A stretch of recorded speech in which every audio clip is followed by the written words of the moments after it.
This August 19th, 2020 meeting of the Oyster River Cooperative School Board will come to order. Since we're still technically under the governor's emergency order, I'm required to read a statement which a number of you have heard a number of times from me, so bear with me.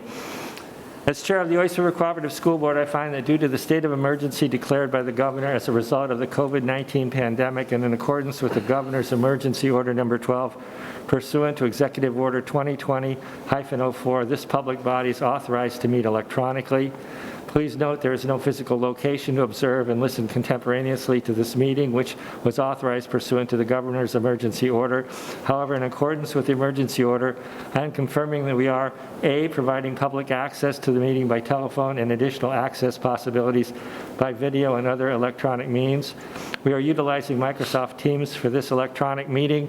All members of the school board have the ability to communicate contemporaneously during this meeting through this platform, and the public has access to contemporaneously listen and, if necessary, participate in this meeting through dialing the following number: 1-603-766-5646 and the ID code 461362#, or by clicking on the following website address: http://www.orcs.org/stream. B, providing public notice of the necessary information for accessing this meeting. We previously gave notice to the public of the necessary information for accessing the meeting, including how to access the meeting using Microsoft Teams or telephonically. Instructions have been provided on the website of the ORCSD Board of Agenda for August 19th, 2020.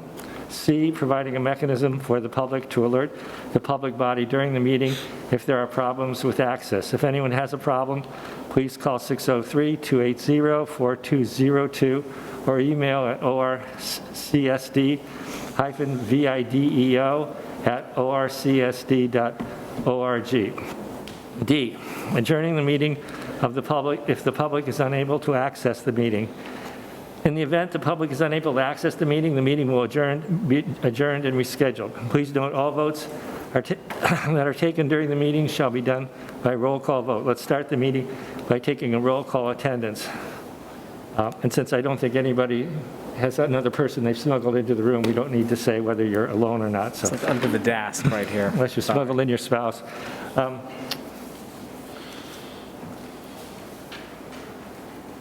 Denise Day? Here.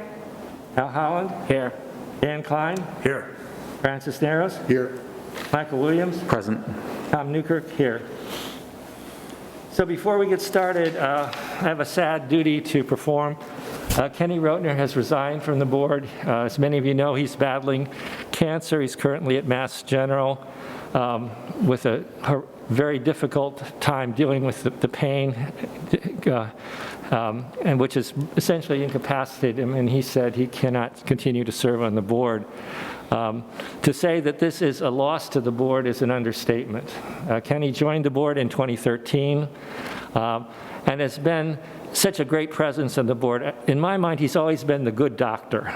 Wise, patient, caring, prepared, thoughtful, a good teacher, and a good colleague.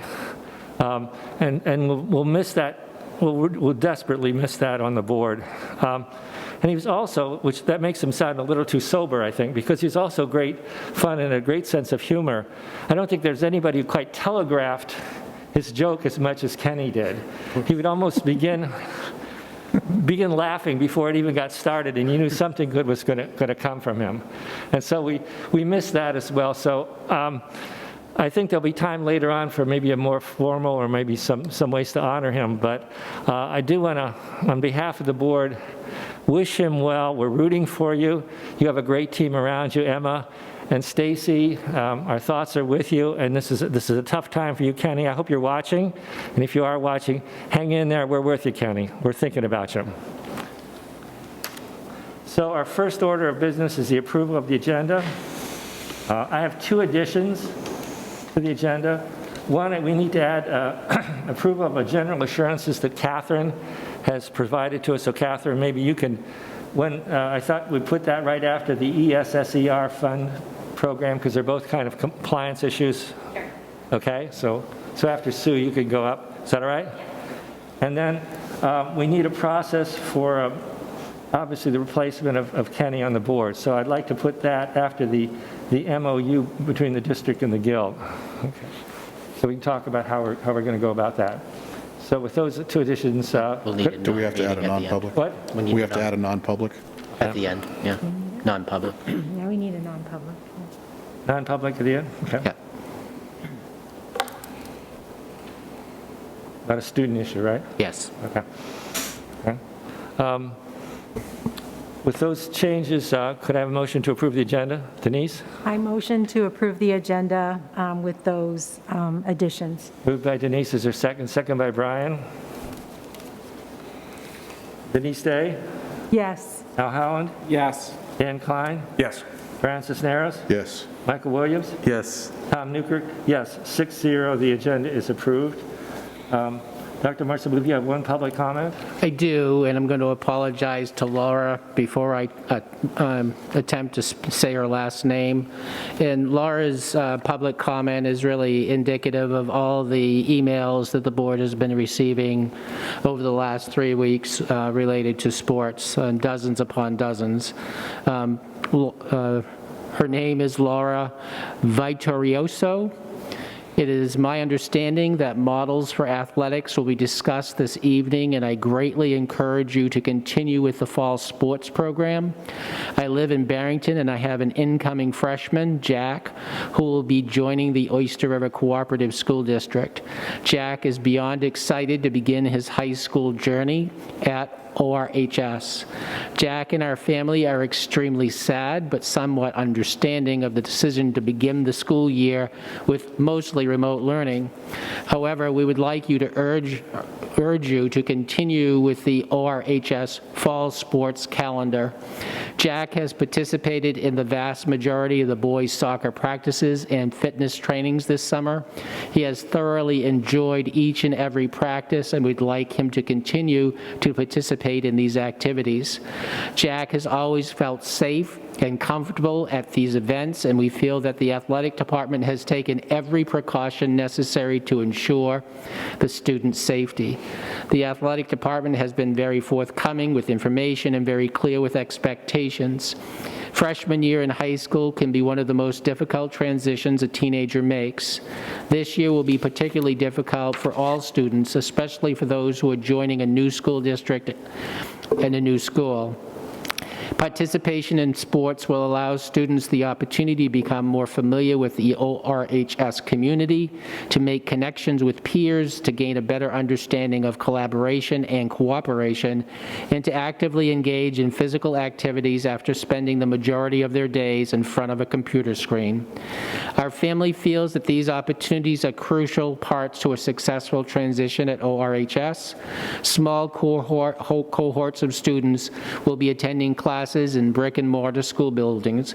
We feel that this same opportunity should be given to athletes who will be outside following strict protocols. It states on your website, working together to engage every learner. And we feel that valuable lessons are learned in the classroom and on the athletic fields. In conclusion, we urge you to continue with the ORHS fall sports calendar. The social and emotional well-being of all students is at stake. Thank you for your time and consideration. Thank you. So we have the approval of the minutes from the August 5th meeting, the regular minutes. Could I have a motion to approve those minutes? Denise? So moved. Moved by Denise, or second? Second by Brian. I have one correction. On page 13, the voting on number 5, option number 5 for the middle school was 4 negative, not 5. Right? Say that again? The vote was 4 negative. I think it was 5 negative in the, Oh, right, yes. that's correct, right? Yes. Okay. The names are right, yeah. The names are right, but the numbers are wrong. Were there other corrections? I have 2 corrections. Michael, go On ahead. page 4, in the business administrator's report, just to clarify, I'm scrolling back up to page 4. Sue stated the final number was 267,521. That is the amount that the bond payment for 2021 will be less than what was budgeted. Just to clarify what that number was for. And on page 9, when we're voting on the elementary options, I'd like to have the elementary 5 moved to the top of that list, since we voted on that one That's the first, first order, even though it was Yeah, out of numerical order. Yeah, okay. That was my mistake. Tom? Brian? On page 2, section 4, under approval of workshop minutes, at the end, in the bold, it says motion passed with roll call vote 501 with Brian Cisneros sustaining. It should be Brian Cisneros abstaining.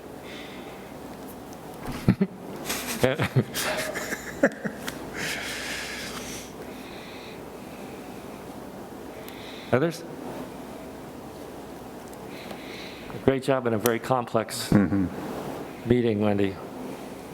So with those changes, can we vote? Ready? Denise Day, Yes. Al Howland, Yes. Dan Klein, Yes. Brian Cisneros, Yes. Michael Williams, Yes. Thomas Newkirk, yes, 6-0. Those minutes are approved. Move to announcements, commendations, and comments from the board. Denise? Just have one. In addition to the many, many parents who wrote in, we also had many students write very well thought out and heartfelt letters, and just appreciate the time that everyone took to express their feelings around sports. I'd just like to second that. It was very touching, particularly the students writing about what sports meant to them. And as a board member, I was moved by it, and as a writing teacher, I was impressed. I just thought some of these kids get some credit for this. They're very well-written letters. Other comments? No? Okay. Dr. Morris, you're up. Thanks. In addition to thanking the parents who took the time to write in and the students who took the time to write in, I also want to take the time to thank the parents across the district, because we did something that we don't typically do. We asked 100% of our parents to re-register their children, and the response was truly incredible. Within 1 week, we were in the mid to high 90 percentile. Parents had questions, they reached out, we answered those questions, and I have to say that it made our job 100% easier. Misty and David and I and Todd and Catherine and several others spent about 5 hours yesterday in one meeting because we had this data. We were able to create the staffing for the elementary, and the board, just because you directed me to do it, and I knew that we were close, we were able to create a complete remote option for our elementary parents. The breakdown was about 2/3 of our parents choosing the AM/PM model, and about 1/3 choosing a remote model. I'm going to invite David and Misty up to the podium to give you an update on how all of that went. They've been in contact with their staffs, and they have lined up their staffs who are going to be remote and who are going to be in person, and they are now beginning to reach out to parents in terms of whether they're in the AM session or the PM session. These two administrators have worked tirelessly and endlessly in these last few days to be able to execute the plan that the board approved at the last meeting. So you're waiting for your power. You want me to just keep on giving you accolades while we're getting the technology going? Yep. While that happens, before we show you the slides, Misty and I just need to, first of all, thank you for that acknowledgement, but the work that we're doing could not be done at all without the countless hours of our staffs. It's just remarkable, the number of teachers, whether they're on committees or they're working individually or they're working behind the scenes or they're in curriculum meetings, the number of people who are working not just Monday through Friday. We're getting emails at 9 o'clock at night on a Saturday 4 o'clock in the morning on a Sunday. We're, of course, both up during those times. And people are thinking about this opening constantly. And there's absolutely no way that as administrators we could do this work for the community without our staff. And it really is, it's touching, it's remarkable, it's impressive, and it just speaks to the incredible great work that happens in Oyster River. So from the bottom of our hearts, we just need to acknowledge that and thank everybody 1,000 times over. These are some updates on our two models, the hybrid AM-PM model, and then we'll give you some updates on what the remote platform will look like. We have been able to finish enrollment. Misty and I are both in the middle of placing all of our students. We have to make a few adjustments based on some of those percentages that Dr. Morse was talking about, but it's working exceptionally well. Here's the hybrid schedule. And we do have to say that because we just finished with enrollment, we now have busing information. We haven't been able to finish all of our bus routes yet. So these times are definitely fluid. We don't want anyone here or out in the public to think this is the rock solid exactly schedule yet. We will send out that information to parents, but we do have to finish all of our transportation around that. We have AM and PM sessions are the same amount of time. You can see there's an hour between them. We have to, with social distancing and health safety guidelines, we have to empty our building, put everybody into their cars and onto their buses, and then receive students from buses and cars as well, and our staff need their 30-minute lunch. So all of those things are built into that hour transition. We've also talked all summer long about continuing to work with targeted students, and we've talked about how that transition time could be an opportunity for students from the morning to either stay an hour longer or students from the afternoon to arrive an hour early. So we know that some staff will be working during that time and will, of course, schedule their lunches at another time during the day. We do have our Encore Unified Arts classes happening in person. This is a really important piece of what we're doing. It supports so many of the objectives that we believe in as a district. We clearly believe in well-rounded educations, and having music, art, PE, and classes like that in person allows those classes the benefit of in-person learning, which pales in comparison to what they, can happen remotely. We have them happening twice a week. We have this for a few reasons. One, we are very aware of cohorts, and we are, as we are across K through 12, trying to make sure that our teachers are exposed to the fewest number of cohorts possible. So in the traditional model, Encore teachers rotate through all of the classes in a week. We don't want that to be happening. So they're focusing on grade levels, and by seeing classes twice in the morning and then classes twice in the afternoon on separate days, it also allows for the classroom teacher to have a full block twice a week that is uninterrupted. And then twice a week, their block has the Encore piece in it as well. So we're able to really have a nice compromise between all the different pieces of learning that we value in our district. We're not having a scheduled full grade recess. Every grade, every classroom is going to have a designated space outside for breaks, but given that it's a 2-hour and 45-minute time block, and we understand how important our learning is, and we understand how important play and breaks are, we have to compromise and figure out a balance there. So every class will have a space to go outside, but it won't be a full grade recess. We can't keep that socially distant and safe.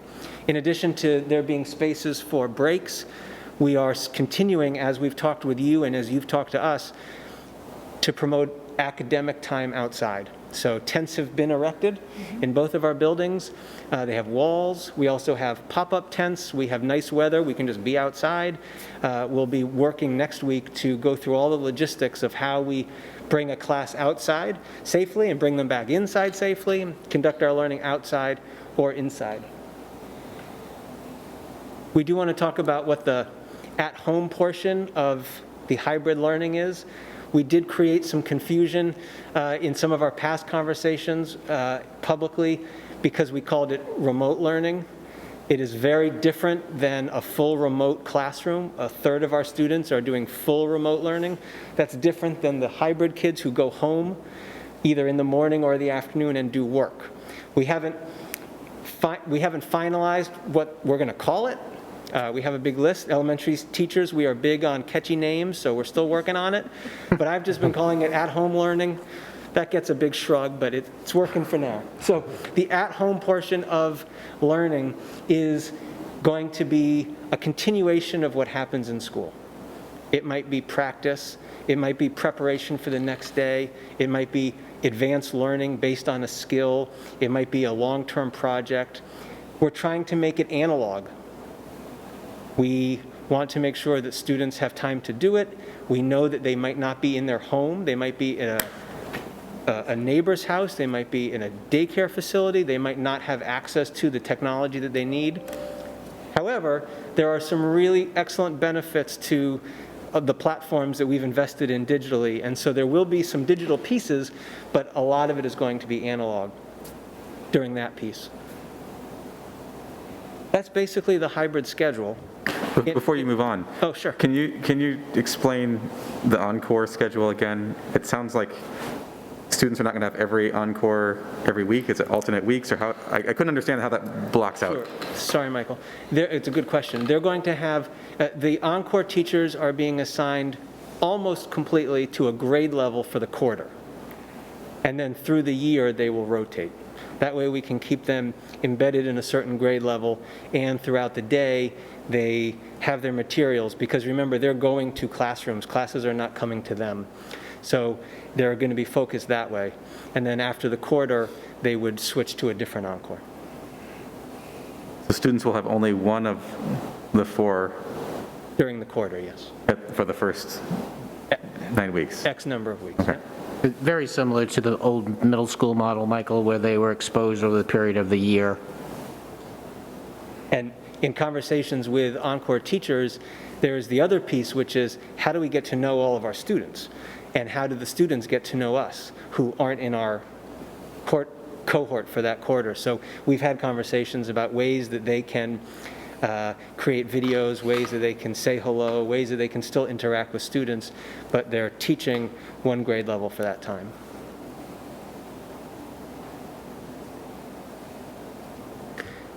Here's an example of just what the schedule could look like. From 8:45 to 11:30, we have an arrival piece, and we have a block of learning. We don't exactly know, again, the length of that arrival, so we gave it a half an hour. Absolutely, the moment kids get out of their car or out of the bus, they're in their classroom and they're learning. So there will be students learning during that whole time, but some students might still be arriving. We have to figure out how long it takes all of our cars to drop off, when we can only do a certain number at the curb of our school and walk them in safely, and we have to see how long all of that takes. The at-home learning, we put in the same time blocks, but there are definitely families who will use other times of the day to complete that at-home learning. We're not demanding that the at-home learning happen from 8:45 to 11:30 or from 12:30 to 3:15. We're just putting it in there as a frame of reference. So when you do that at-home learning, then essentially it won't be like there's a teacher on Teams. Right. With That's that correct, section. Al. Yep, and that goes back to some of the questions that you asked during some of the workshops, right, about how we would support them. We're setting them up in class for the work that they'll be doing. I just want to emphasize that it is a full day of school. I think there's been some misunderstandings that AM, PM is a half day of school, and we're trying to reinforce that it is a full day of school. It's just part of it's in person and part of it's at home. And there are just so many caveats. That's entirely true. But it might not be 3.5 hours of sitting at a desk at home Correct. on a day. Miss Day. How many students, I was trying to do the math, and I just said, I'll just ask. So how many students per class are you anticipating? I know it varies. I see, I can see obviously like third and fourth seem to be higher. Yes. But how many students do you generally expect to have in each class? It's a great question, and we traditionally always think about the whole class. And this year, we're learning how to think about it as an AM session or a PM Yeah. session, Right. knowing that if we had to come back, if we were able to come back, and we all want that, of course, we would reorganize the way our school is anyway. But we have no class session that's larger than 12 students, because that's what fits into our space at 6 feet distance. So we, as a board, you, and then we follow the class size policies that you have. This year, we have the additional requirement or restraint of what our spaces can actually fit at 6 feet, and that's 12. So we have no class that's greater than 12, and the majority of them are probably between 7 and 9, in fact.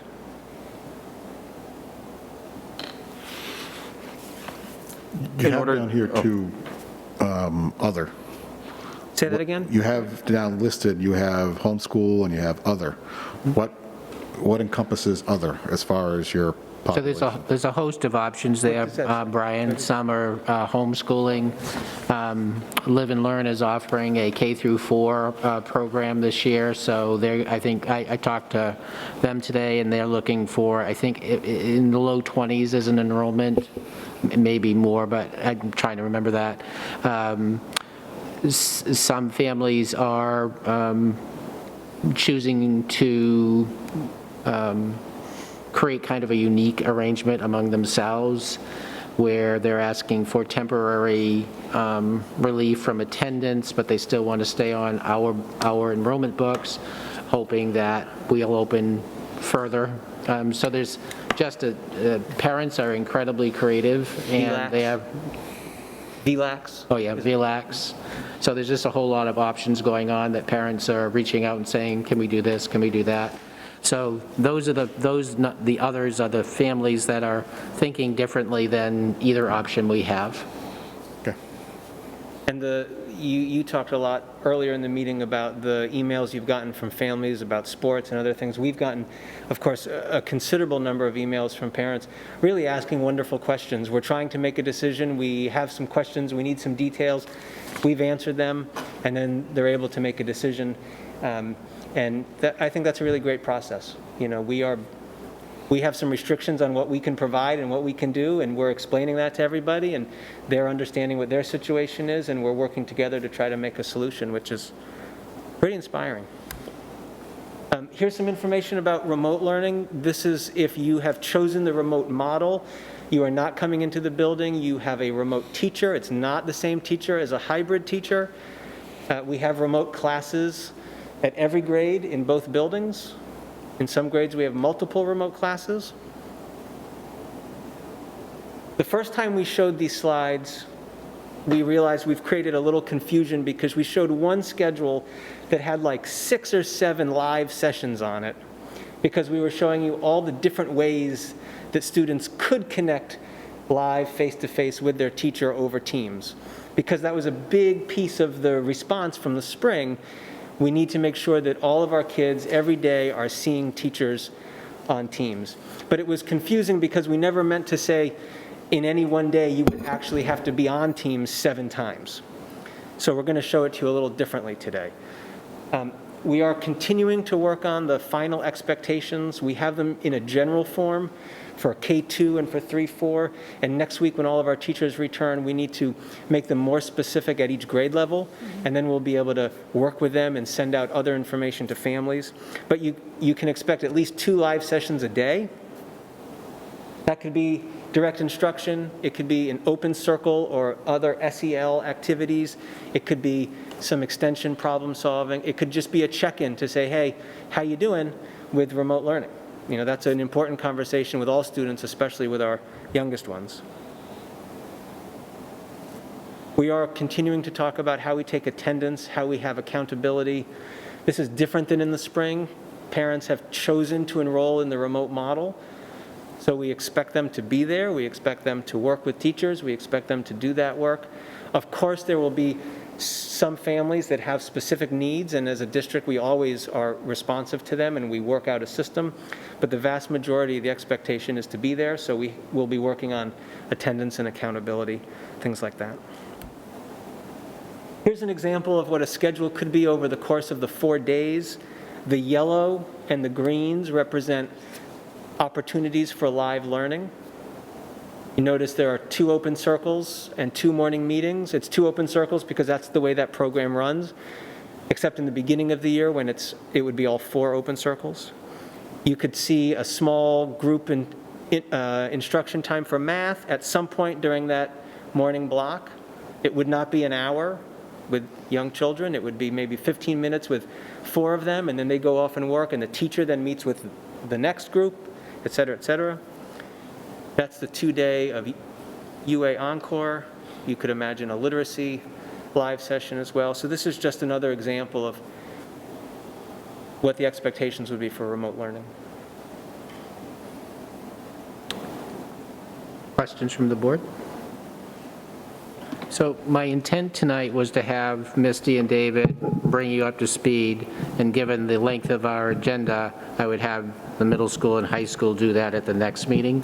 So because this was the more complex in terms of trying to create 2 different models concurrently, I felt it was really important that the board see how David and Misty accomplished it. So. Brian? How are you handling attendance? Like if does a student have to be signing on? Are they doing attendance each day? Do we have to call in if they're going to be sick and not be out? Very similar to what was, in a normal school day. How does that get handled? And do they have to be seen on screen if they're remote or however they're doing it? Do they have to show that they've been actually interactive on the computer? Yes.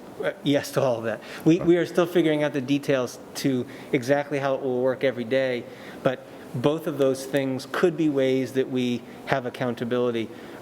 We can, as teachers, we can see who's accessing the platforms that we're using. Mm-hmm. So that's one way we can see if they're interacting with the work. We can also see if they show up on a Teams meeting. When we started remote learning last spring, Teams could only have 4 faces. Now it can have 49. Well, 50 including the person who's on the computer. So we can get in any group size that a remote teacher wants to use, you would be able to see every person who's on it. And then if a family had a specific issue, they would have to reach out to that teacher. Okay. Denise? For the in-person, if a child has to be out, let's say, they've been exposed, they have to be out for that extended period of time. I should talk so you can hear me. They have to be out for that extended period of time. How will their learning be handled during the time that they're out? These are for the children that are doing the in-person. That's really the big question. How we deal with student absence, how we deal with teacher absence, and that's definitely still a work in progress. We have multiple possibilities based on who that student is, what level that student is, what their capabilities are at home. We could connect them with the remote teacher at that grade. We could have the classroom teacher continue to support them in a different way depending on what the need is, but we haven't come up with the details. I don't want to promise you something that we haven't ironed out yet. Michael? Are there any tools that the teachers can use to facilitate the transitions between different modules? If a student is going to have to be on 2 or 3 different times, if these math blocks are short, getting everybody on at the right time is critical to being able to do anything. Some other platforms besides Teams, I know, have the ability for the host, the teacher, to move students from one small group to another. I don't know if that exists in... Yeah. Right, exactly, yeah. So for example, if I'm in the morning meeting, but I'm not in the first math focus group, I can just leave my computer on, or my child can, so that I don't have to be there right over their shoulder, hypothetically speaking, of course. Right. So Teams is currently working on rolling out breakout rooms. Mm-hmm. So right now we're working with our tech integrators to come up with other solutions for exactly that. One of the big differences between last year and this year, well, there are a number, but one of them was last year our parents didn't have a Schoology portal as well. So, and students hadn't practiced because it was an emergency. Elementary students don't use their own email accounts. So last year we had to be sending meeting notices to parents' emails, and then kids needed them, and some kids used their emails and some kids didn't. This year, through Schoology, connecting with teams. Our tech integrators are working right now to make that a much more seamless thing. So even if they're not able to do breakout rooms right away, we're able to make a much more seamless interaction for both the adults in the building and the kid in the house. Who knows what in the meeting is, how you get on, et cetera, et cetera. So I was also running up and down stairs all spring, and we're trying to minimize that as much as possible. Running stairs is tough. I have two more questions. In forming the remote classes, did you have to combine students or get to combine students between Mastway and Moherman in order to balance those class sizes? No, we talked about it. In some situations, it was on the table as a possibility, but it was not our first choice, and we didn't have to in the end. Okay. So not only did we not have to cross students between Mastway and Moherman within one grade, we don't have any teacher teaching multiple grades even in one building. We have a specific Moherman teacher for each grade, and we have a specific Mastway teacher for each grade, Great. sometimes more than one. And in both models, what are students doing on Wednesday? That's a good question. We are in the process of finalizing that. We've talked in our workshops about a number of different things for the Wednesdays. We know that our staff have a lot of other responsibilities, and so we're trying to craft a Wednesday that allows our staff to be away from the management of online learning for remote students and also for our AM, PM students. So we're in the process of talking at each grade level about what that kind of Wednesday work would look like. But teachers have the ability in the hybrid model to prepare their students for that on Tuesday, and our remote teachers have the ability to prepare their students for that on Monday and Tuesday remotely. So whether it's a continuation of work they've been doing, whether it's a project, whether it's an extension, whether it's answering questions that were posed earlier in the week, there will be work for students to do, but the expectation of that work is that they can do it independently from their teachers. I mean, one example, Michael, is that we have to have IEP meetings on everybody in September, and so the number of teachers we're going to be pulling for those meetings is extraordinary. All right. Have you worked out what the procedure would be in the event you have a student that tests positive? Yes. What does that procedure, what does that do to the school? How do you handle that? We're obligated to inform the school, not of the student, but that there has been a positive result, and then our obligation is to contact the state.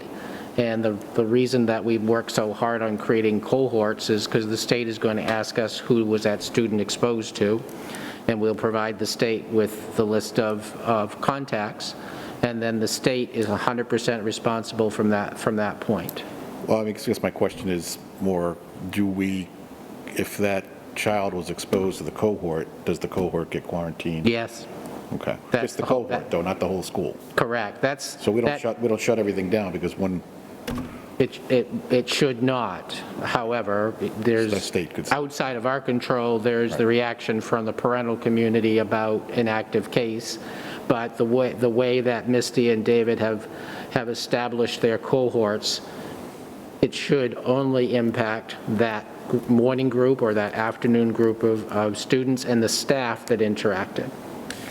And what about if, say they get a positive test, 3-4 days later, they have a negative test? Are they back in, or is there still a quarantine time? No, if they have a negative test, then we just inform everybody that what we thought was an active case is not.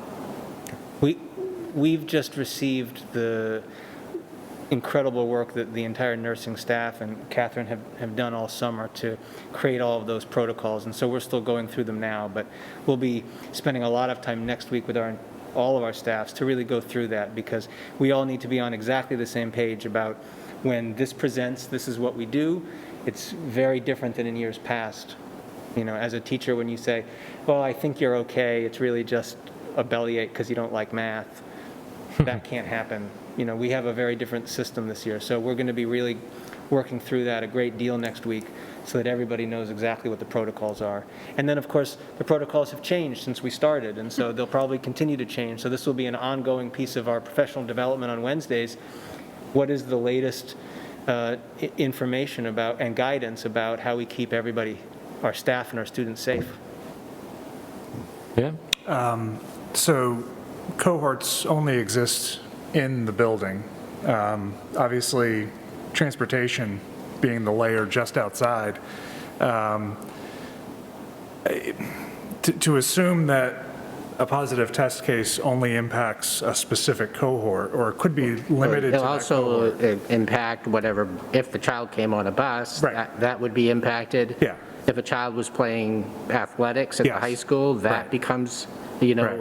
a factor, so. So I just wanted to put it out there that Yeah. we're only able to control so much. Exactly. And the positive test case is probably going to impact a group beyond the cohort. And I would say to that, that could potentially be true, but as it's become explained, as people have explained it to me and as I'm learning more about it, there are different layers of exposure based on how long people have been together, how closely they've been together, and that's for the state. When they go through that, they make all those determinations. So it's not necessarily true that one positive test will wipe out that entire group of contacts. It could be true, but it's also possible that because people have walked by somebody and because we're always wearing masks, that's the other thing. The recommendations are masks if you can't be 6 feet. We're doing masks and 6 feet. So a lot of our exposure is very minimal.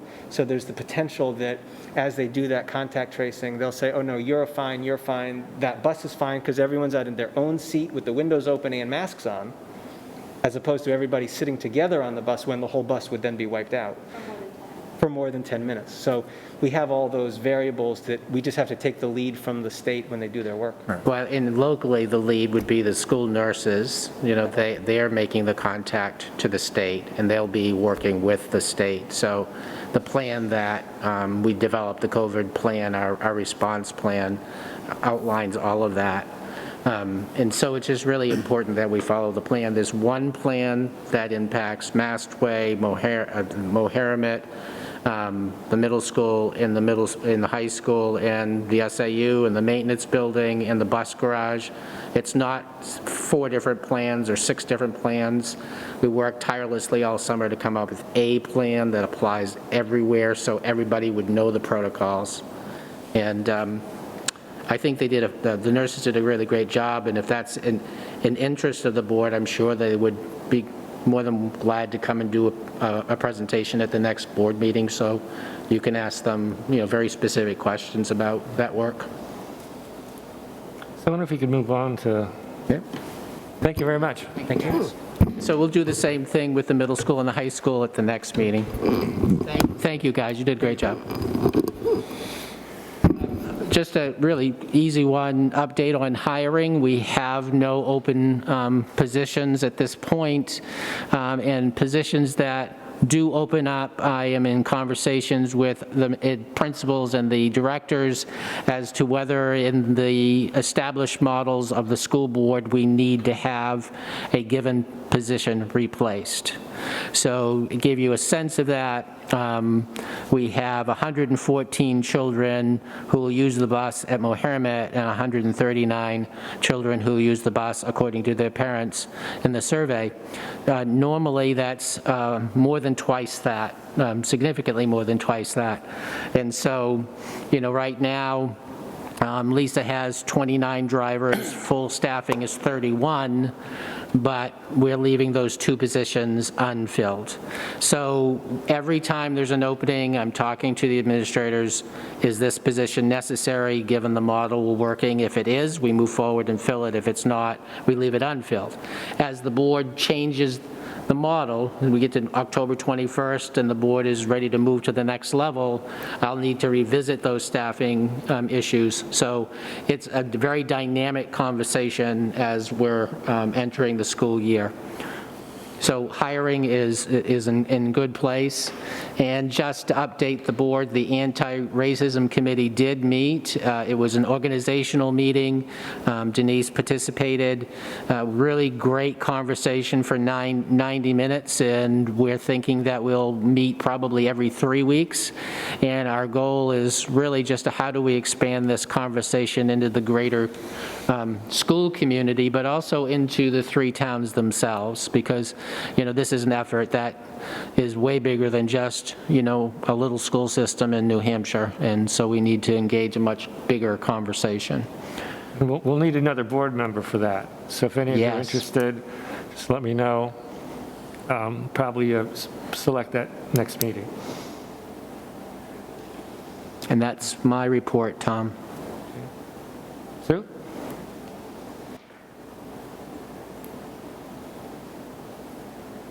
Good evening. So the ESSER funds, part of the CARES Act that we received, $39,496, have a separate set of program assurances, and I provided you with that information according to, they need, Dr. Morse needs to sign those, and in the letter from Tim Carney, it says that he needs to consult with the board and make sure that you are aware of the obligations related to the program insurances. So that's why I'm bringing them to your attention. So we need a motion to authorize Dr. Morse to sign? Yes. Okay. Somebody, Denise?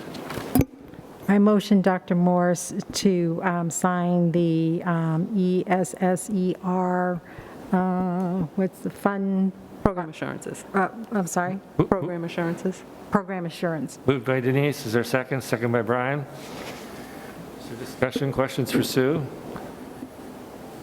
This is the funds that the governor is constantly talking about, the millions of dollars that was distributed across the state to schools. So for our community, I really want to emphasize the fact that this is not millions of dollars. This is $39,496. That is the sum total of all the funds the district has received in relation to the COVID epidemic.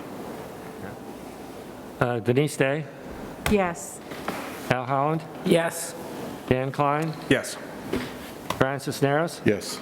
Michael Williams? Yes. Tom Newkirk? Yes. 6-0, you're authorized to sign that, Thank you. Thank you. those assurances. And Catherine, would you want to talk about the general assurances fiscal year 2021? Yeah, sure. Every year, the superintendents are provided with general assurances, and these have to be submitted prior to us accessing any grant funds.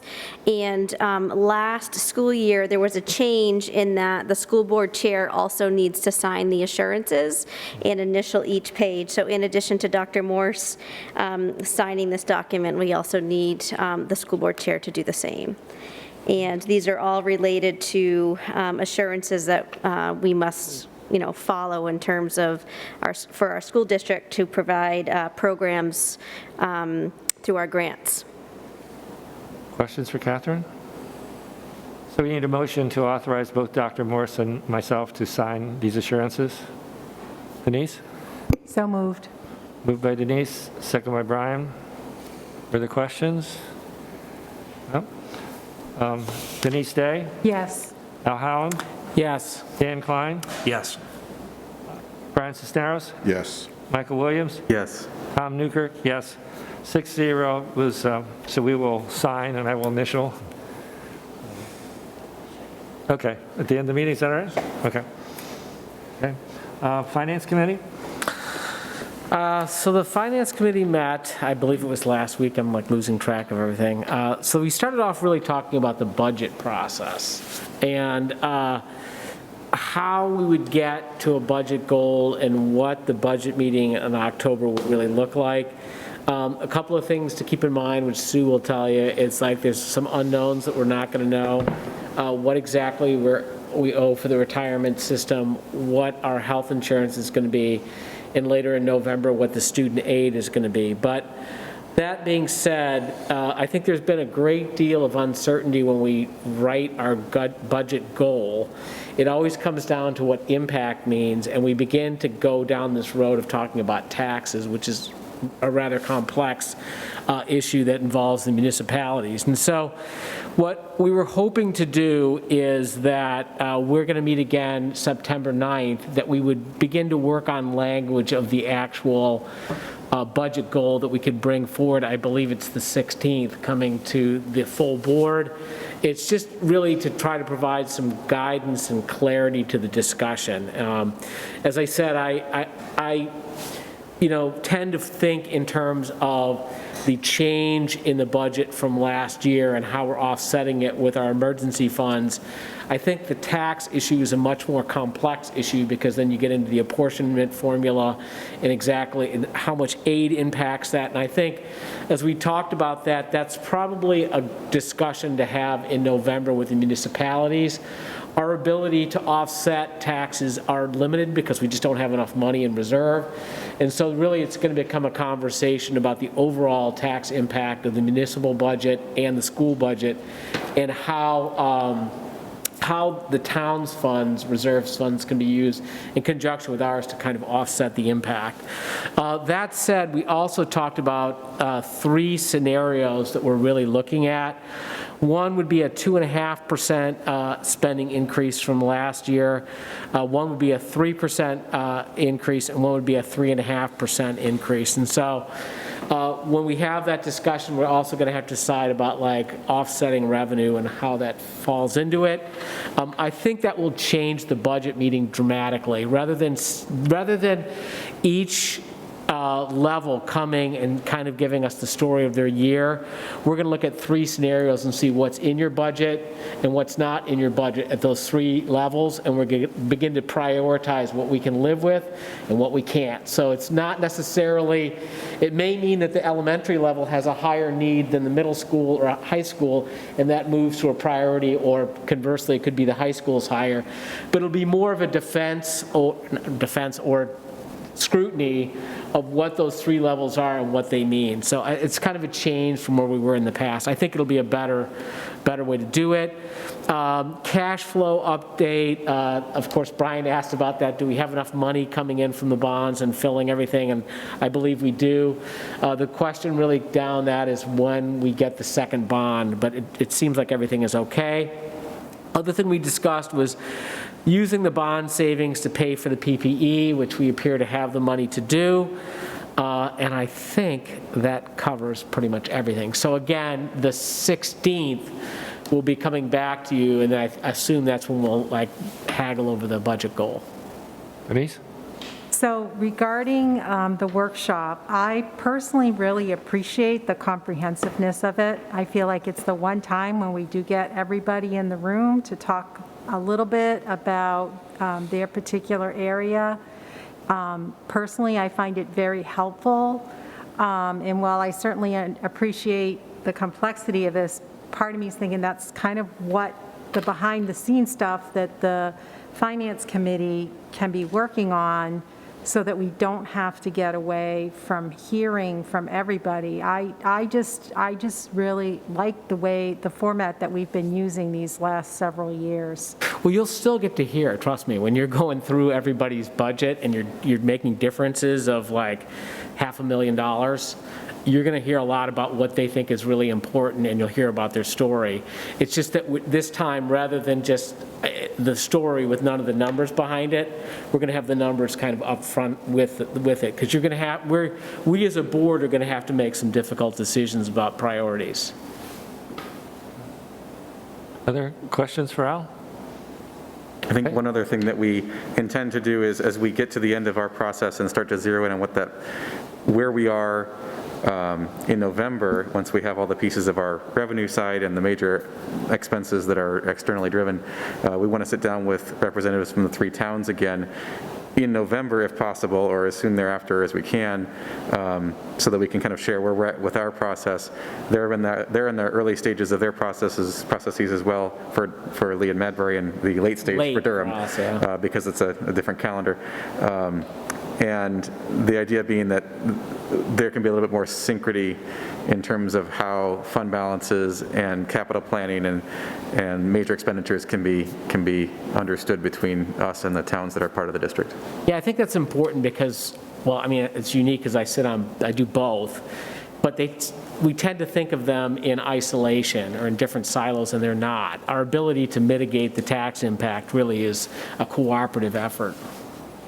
And we really won't know until we have the state aid numbers really drive a lot of that final mile as to how each town is impacted, to use that word.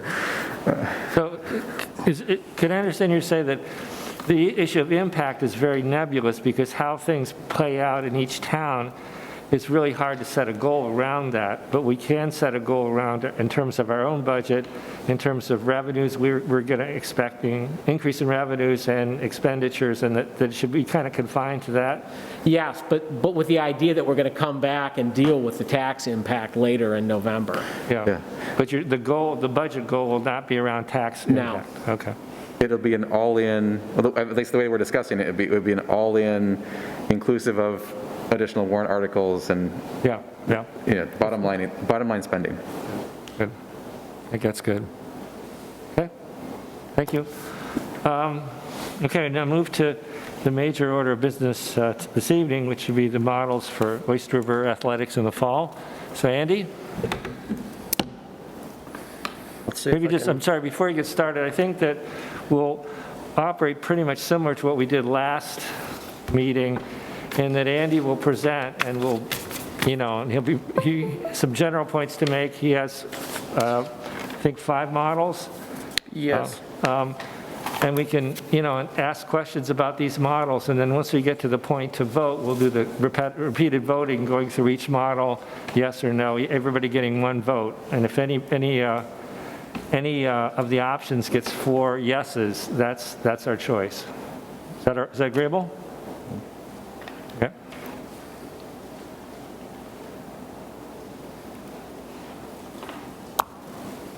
Awesome, thank you. Good evening. Can you guys hear me all right? You really have to speak into it. Yeah, is that good? Great. Thank you very much for the opportunity tonight to come before you and talk about ORCSD athletics. Oyster River, like every other district in the state, is really tasked with making a difficult decision and what's in the best interest of our student athletes. Through my conversations with Dr. Morse, I've come up with 5 different scenarios that I'll present to you tonight. I've also prepared a document, I think it's in your packet, with sport-specific protocol and what that would look like should there, sports be an option here for Oyster River. I would like to take a minute to thank Kim Wolf, our high school nurse, Mike Feld, our athletic trainer, and all our fall coaches for helping me with this presentation tonight. They've been really instrumental in that.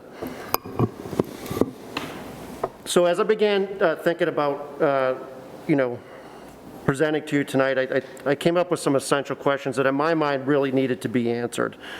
These are questions were really the first thing that I did because they built the foundation for that document, the athletic protocol document that I provided to you. I'm not going to sit here and tell you that that document is a solution to everything. There's a lot of obstacles, there really is. But I'm confident that it's thorough, and it really gives athletics the best chance of being as safe as possible in whatever form that takes. I'm sure there's other questions that are going to come up, but those were the ones that I consider, these were the ones I considered to be the most important. Can we provide a safe program for our athletes during the COVID-19 pandemic? If we do participate interscholastically, what guidelines and restrictions do we place on participation? What are the complications and obstacles? If we do participate interscholastically, what can we do to keep the kids, if we don't participate interscholastically, what do we do to keep them maintaining an active and healthy lifestyle? What effect would not playing have in our athletic community, and what effect would it have? This is just an example of the sports that we have here in the district. In a given year, we can have up to 25 different teams between the middle and high school. As we sit here today, we have 262 high school and 140 middle school athletes registered for the fall. Levels at the high school range from reserve, junior varsity, and varsity. And at the middle school, in soccer and volleyball, we have 2 teams that are determined by skill level. Field hockey has 1 team, and cross country has 1 enormous team. Benefits and challenges. When we look at the benefits, I think the benefits are the same benefits that they are every year for athletics. The challenges are different, though. They really are. These are new. We don't have a lot of experience with the challenges. These are issues that, that we typically don't deal with in a given year. This year, we're not really worried about, who's up for uniforms and if we're going to have enough to field a JV field hockey team. We don't have those. We're not worried about those issues. We're worried about disinfecting equipment, social distancing, providing masks to people, designing protocol that is going to limit exposure to COVID-19. So those, those common yearly challenges that we have look pretty good about now. So I would take those and trade any day of the week. It's not going to be easy to overcome them. They really aren't. But I do think that we are equipped to deal with the challenges a lot better than we were in this past March. So when I came up with these models, I tried to go in a kind of a progressive range. From the very least restrictive that we could do to the most restrictive. So the first model would be a full sports offering. This would be obviously the least restrictive and the closest to a normal season. We would keep our current schedules with schools that are still going to offer sports. We would keep, traditional Division II opponents, our trips to Hanover and Kennett and Conval, those would still take place. Differences would be that we would continue with the daily screenings that we have been doing this summer, the temperature checks, the screening questions, recording those things, and we obviously would follow the 2020 ORCD fall athletics protocol. So this would be the least restrictive and the closest thing to a regular season. And feel free to stop me through any of these models. Yeah, go ahead, Al. Apply to a couple of them. So the question, when do we find out who actually is going to have a fall sport? So that's a good question. I mean, it's going on all over the state right now. Where athletic directors are doing what I'm doing right now. There are schools that have come out and said that they're playing, and there are schools that haven't made up their mind, and there's schools that are pretty close to saying they're not playing. So we don't have I would say a lot of those decisions, Andy, and you can confirm this, but a lot of those decisions are being made this week and next week. Absolutely. I think just like we're right up against the clock, and people have delayed their decision-making as long as possible. And so there are other school systems in our area that are meeting tomorrow, and others that are meeting next Tuesday and Wednesday. So that picture of who's going to have a program and what kind of program we're going to have is going to become pretty clear in the next 2 weeks. Okay. I think the idea by the NHI pushing the season back was to give school districts time to figure out what they're doing with school, and then kind of tackle the sports issue after that. So I think we're all in a similar boat. Andy? I'm sorry. I know in the next option you say you're going to limit the season to 10 to 12 games. Sure. But do you really think you're going to be able to schedule more than 10 to 12 games anyways, given the fact that you're starting the season later? That's a good point. It would probably be fairly condensed. Because the end of the season is going to be the same. So that's a good point. We probably wouldn't. So this would probably, what we would do is we would not play the games that were scheduled before the 18th of September. We would continue with the rest of the schedule, which, that would knock off, 4 or 5 games. So it does probably turn out to be around the same. Probably similar to two in terms of the number of games. I had another question, just a naive question, like middle school teams, how many games do they play? They're typically, they're usually 1 game a week. Okay. Soccer tends to be a little bit more than some of the winter sports. Soccer and field hockey, they tend to play a little bit more, maybe 1 to 2 games a week, but generally 1 game a week. So I would say they play no more than 10 games or so. And maybe in a shortened season, maybe 7 or 8? They would be looking at, maybe 5 to 6 games. Okay. And that's the other thing, where would they play? Will we use count? So that's another challenge. With the full sports offering is, I'd be trying to cram 25 teams onto, the high school fields. I mean, we could utilize some of the facilities, away from ORCSD, but then we have a problem with transportation. We'd be relying on parents, which we're going to have to rely on them anyway. But it would be kind of congested here.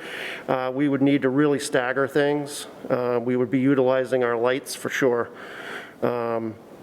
even for practices. So that it would be challenging.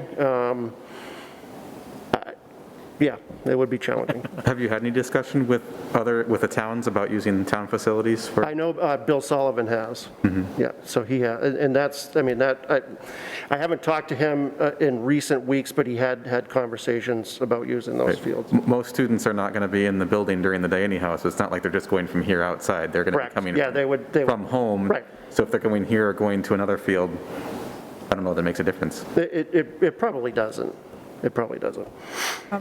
Denise? So for the option one, so would this rely, or maybe it's the same with all of them, in terms of the transportation? Because the other ones you specifically say parent transportation, but this one doesn't, so. Yeah, no, I probably should have put that in there.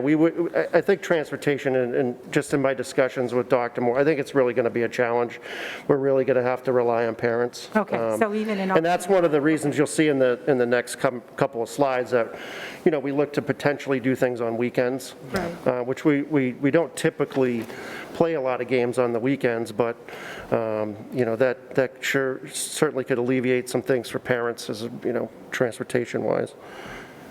How often do the middle school teams typically practice? 2 to 3 times a week. That's normal in last year? Yeah. Yep.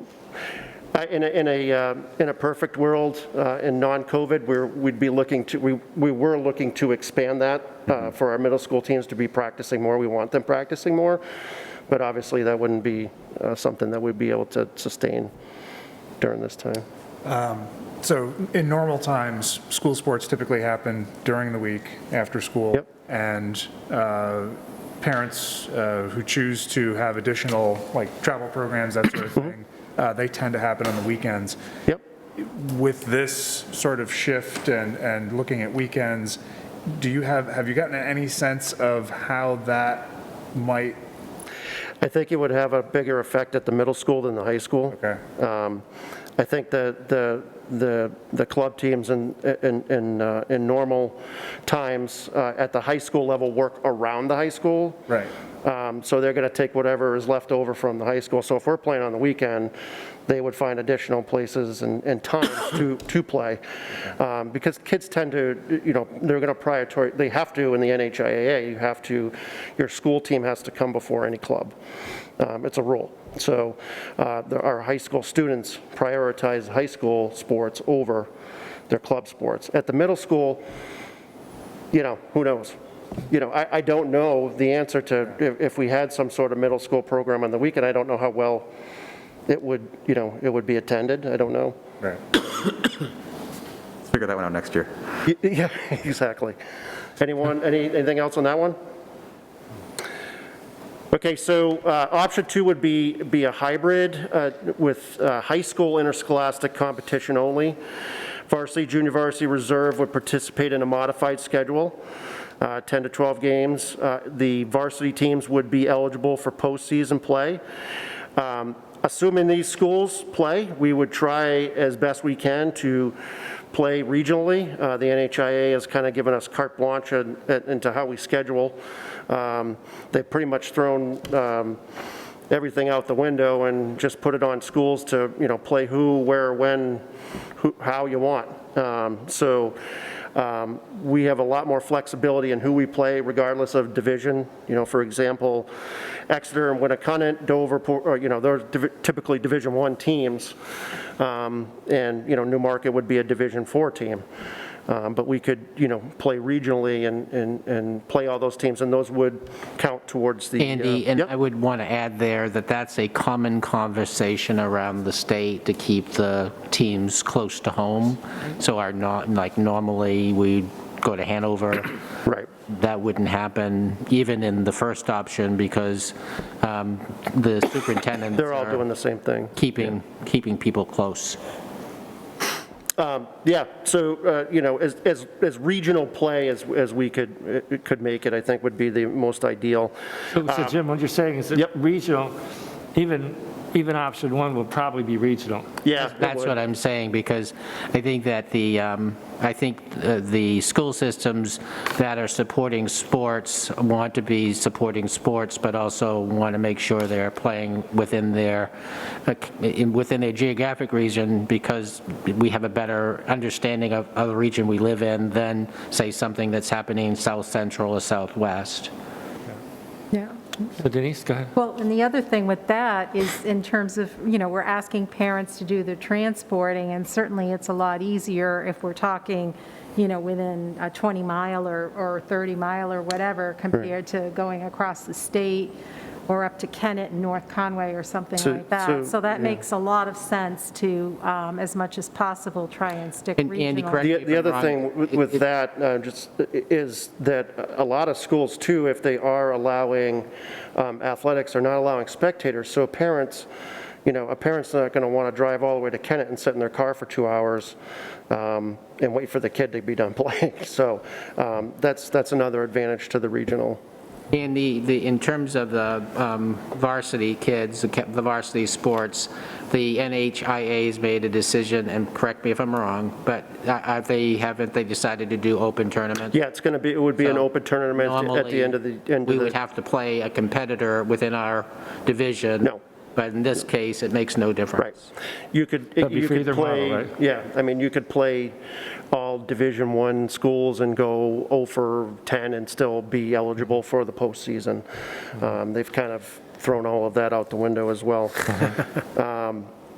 So I think in these these hybrid models, we would still stick with the summer protocols that we have in place with the daily screening, the temperature checks.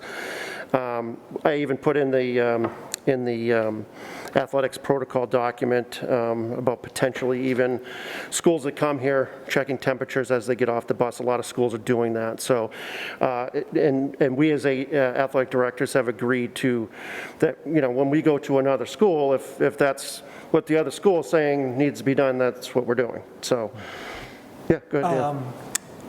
Okay, a couple of questions. One, very broad.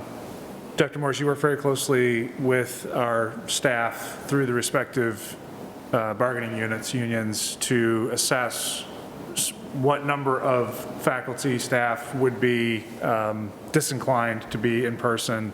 Has anything like that been done with the coaches? It's a much smaller group. Yeah, I have. I reached out to all the fall coaches, actually very early in the process, to have them let me know if anyone did not want to return or did not feel comfortable, and I didn't have anybody. Okay, so that was 100%? 100%, Okay, good.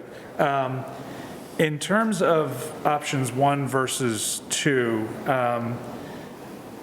one of the things that concerns me is equity. And so if one of the things I find compelling is, as many people have stated in their letters and emails, the sort of heightened importance of athletics as a way to mitigate the social isolation, lack of activity, that sort of thing. I worry about perhaps a drop in middle school sports participation if we were only to offer it's kind of like a gym class, right? And so I'm not sure how that would impact participation, if it would be less appealing. And what do we really gain from doing it that way and not extending sort of the same opportunity to middle school? I think there's a couple things. I think one is space. Space is going to be an issue for sure, but that can't be the sole reason. We have to figure things out. The other thing, I think, and not everybody has access to outside programs. I'm not going to sit here and say that they do. For different reasons, whether it's transportation, financial reasons, whatever, they don't have access.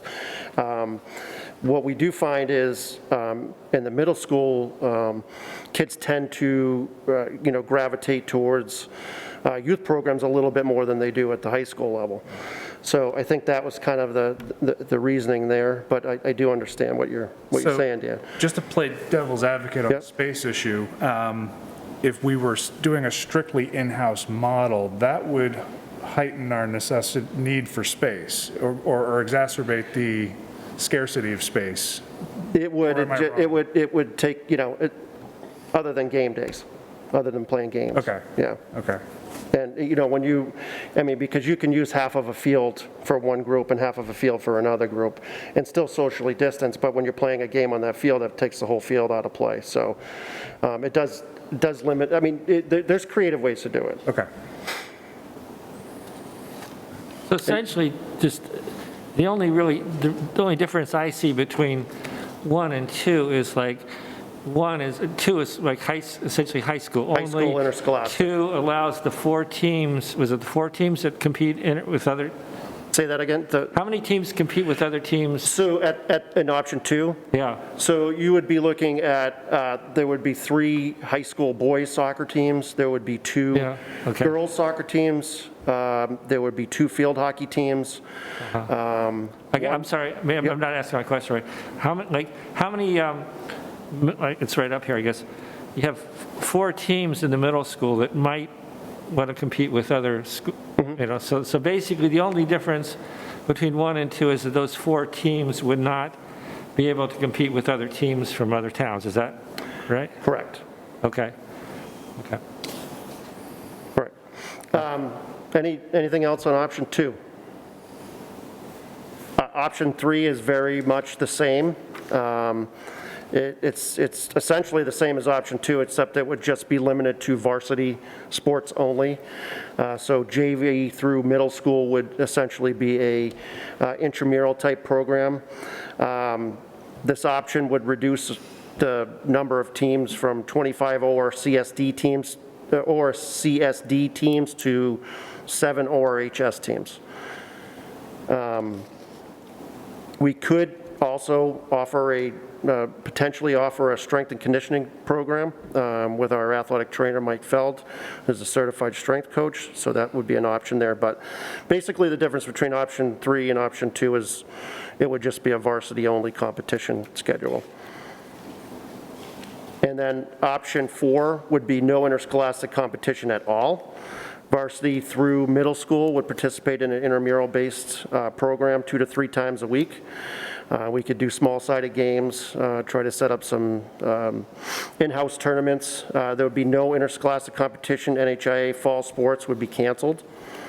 No postseason eligibility for varsity teams. We'd run the programs with our fall coaches as we would in any of the other models.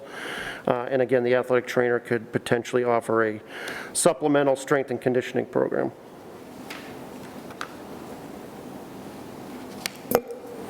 And option 5 would be the most restrictive. ORCSD would not sponsor any athletic or intramural-based programs at any level. Teams would not be permitted to practice in any way. No interscholastic, no NHIA fall sports for Oyster River High School. Yep.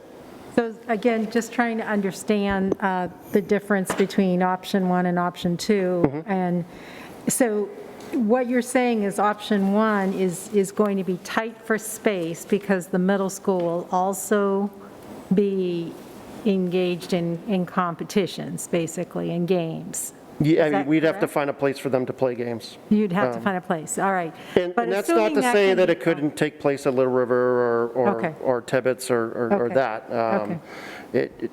Yeah. Okay. Hey, Brian. The only, if memory serves me correct from the sports you listed, the only indoor sport was volleyball, right? Yep.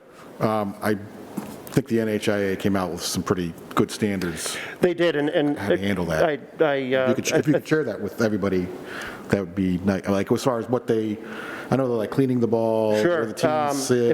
I think it's in. If I can pull, hold on, I'll pull up the. Let me pull up. It's in your document as well. It's in the second document. Yeah, the second document that you have. Oh, I got it. Yep. So volleyball is, as Brian said, is an indoor sport. They really, I think the concern is the face-to-face stuff at the net. But other than that, it's really not a contact sport. So one of the things that some of the things that we talked about doing with volleyball. And all of the other sports is that face coverings can be worn. That's one of the rules that they typically don't allow it, but obviously they are now. A lot of schools are looking into those breathable gaiter masks that you can pull up over your face and can be dropped down. So that would be something that I would purchase for athletes to wear if they so choose. So they could wear those during play. All players would be required to be in masks when they're not in the game, and this is across the board for all sports. So there's just some things with the with volleyball that they're just some kind of logistical things that they've changed. Pre-match conferences, they're suspending that. They're not switching. Typically in a volleyball match, between sets, they switch sides. They're keeping, each team on one side the entire time so that there's no possibility of them kind of coming into contact with each other. I think that's the biggest one. Oh, my glasses are fogging up. What's, I'm not sure how. One of the other things with, I'm sorry, Dan. No, go ahead, finish it. One of the other things with volleyball is they typically, there's a lot of, handshakes before and during and after the match. I don't know if you guys have seen a volleyball match, but there's a lot of that going on. They suspended all of that. And, they're sanitizing the ball. Each time out, the ball will be re-sanitized and put back in play. Athletes are required to sanitize their hands prior to the match at all timeouts. So one of the things that gives me general comfort, I guess, in terms of summer and fall sports is the majority of them are outdoors, air circulation being a big positive. Do we have any sense of our ability to increase air circulation in gyms?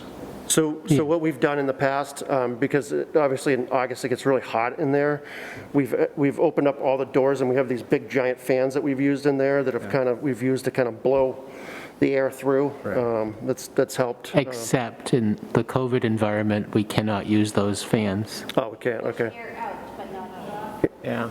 Right. We have exhaust fans, so. Okay. So, okay.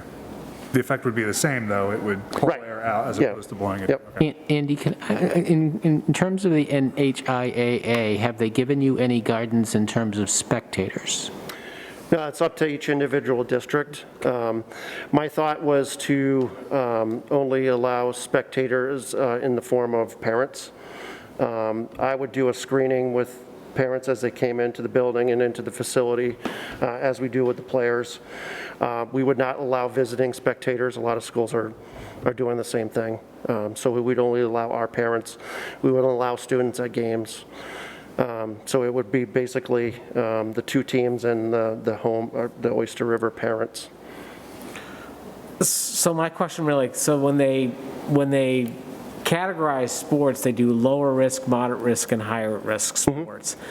And so my question, would we, and I honestly wish bass fishing was the highest risk. How's that moderate? I really How's don't that moderate? feel like going into this controversy Bass again. fishing is moderate. But at any rate, the question And I'm not sure would be, why it's moderate. Yeah. I don't know. the question would be, would we not participate in higher risk sports just because they are the highest risk? Well, the only high-risk sports that we would have in the fall would be football. I know. And that's really Portsmouth. Their call is whether they have football or not, and I don't know where that's going. So I can't answer that. Well, the one thing too I would add is, unlike, academics are required, athletics are optional Elective. for everybody. Yeah. So if they don't want to put their child at risk, or the child doesn't want to be at risk, they have that choice, where learning at school, you don't have that choice. So, and the fact that it's up to Portsmouth, I'd rather let them decide than us decide. But as far as going back to volleyball, would there have to be like a sign-in sheet in case we had to do contact tracing or anything like that? Yeah, it's a good point. You know, I was going to do, and when we do it with the athletes, when we track, when we do the screening questions, we track every day. So I think we would do the same with the parents. We would probably have to track them as well. Because I think the only challenge with, I think with this plan really is the indoor sport. And the outdoor sports, I mean, it's been going on already all summer, and my son's played baseball and some other And sports. I mean, there has been indoor sports going on as well. Some of them run better than others, as I'm sure you've seen in the news. But you know, I feel pretty confident that, you know, with the things that we have in place, that we can offer it safely. So you feel confident if we do option one or option two, you can make it work? As best as you can. As best to my ability. I mean, I can't make any guarantees. Yeah, nothing's perfect. I will do whatever the board deems the best option as best as I can. So I want to go back to the question that was asked earlier about contact tracing related to the academic side. And Dan, you had asked that question, I think, earlier. So just to make sure that everybody understands that when we have an athletic program, that basically negates the ability for the school to then restrict cohorts. So Suzanne's athletes would be coming in and mixing, even though they may be in a specific cohort during the day, they are also athletes mixing in with different students in an athletic program, so that cohort dynamic that we were attempting to control in the academic day gets lost. But they're not that many people going into the high school though, right? Right, they're not in the building, though. They're going into the high school the next day, so say. Well, no, I mean, but All I'm saying, there's only the targeted learners going into the high school, right? Yes. The fall, and during the season? Only an athlete that was a targeted learner would be breaking the code. exactly. That's no different than the elementary situation where you have your bus cohort, which overlaps with your classroom cohort. Just want to make sure it's out there. Well, Denise? Well, and although that is true, I do feel like the risk is low for outdoor sports. Obviously, they've been going on, and we haven't had, with outdoor sports, I mean, the one that's in the news is clearly indoor. It's, you know, so I feel like risk, particularly as long as these, you know, standards are strictly adhered to, like really keeping up with these protocols, I feel like the risk is really low. Even if there were a student athlete who would, you know, test positive for COVID, if they are sticking with all these protocols, the risk of spreading it to the other teammates should be low. And if I hadn't seen our coaches at work this summer, I wouldn't be able to speak with the confidence that I am now. They were excellent, and I think you saw that in some of the emails that you got from the parents. They did exactly what I asked them to do. They were very diligent about it, and they didn't take any shortcuts, which makes me feel good. So what will you do when there's a positive case? I think we would follow the same thing that we would do here at school. And, you know, if there's a positive case, that team gets shut down for 14 days. And there's any games that are in that 14-day period are canceled. I'm glad you Unless it's a negative test that comes back. I mean, just speaking for myself, I see the value of the cohorts in the educational model as a way to mitigate spread within the building. I really just don't see it being that valuable beyond the walls because there's mixing going on that we have no control over. In terms of, I think the answer is no, but I just wanted to ask the question, are there any changes to our general liability related to sports? No. Last year to this year? Okay. No. And do we have any heightened obligation to inform families of increased risk other than we would normally? So this summer, our athletes signed a waiver form. Okay. That just said, hey, there's no guarantee, we're doing everything we can, but there's no guarantee here, and they, So again, going back to Brian's thought that it's a voluntary program. Right. So we could not have parents sign a waiver on the academic program because it's not voluntary. But on the athletic program, because parents are saying, yes, it's okay for my child to participate, then we created a form where we have them acknowledge that there is some risk associated with athletics, and you're accepting that risk. And one thing I find really encouraging is, I don't want to jump to too many conclusions, but with the outpouring of support for sports from both parents and students, I feel good that there will be a very high level of embracing the protocols, right? Because of what it means to them, and what it would mean to lose it in the middle of a season. So I feel positive about that. And if we were to, going back to a point I think Brian raised, if we were, let's say hypothetically, we were to stick with, let's say, low-risk sports, what impact to Title IX might there be, if any? I'm not sure how that, okay. Yeah. Right, I don't think, I think we would be fine. Okay. Because we would still have, okay. equal opportunity. I have a tricky question for you. So in terms of option 2, where we had the high school interscholastic competition only, Yep. and option 3 was varsity, what's the difference in the number of participants? So you're looking at, you would have 7 varsity team, participant-wise, you would be, I would say, probably a third. You would be looking at about a third of at the high school level. And you wouldn't have any middle school level or JV, they wouldn't be participating, but about a third of the kids would be Well, by that, participating interscholastically. So the obvious, well, there's 2 layers of risk. A, just getting the kids together. But then the greater risk is once you participate in interscholastic competition, you're being exposed to an outside community. And so in my mind, as I'm beginning to think through this, really, I'm trying to minimize the amount. I want to have the skill acquisition. I think where Dan talked about, equity, I think that's the American issue of coaching sports, where like in Europe, the primary focus is really on skill acquisition, and you spend all your time on skill acquisition, and you play a few games as you build your skill acquisition up.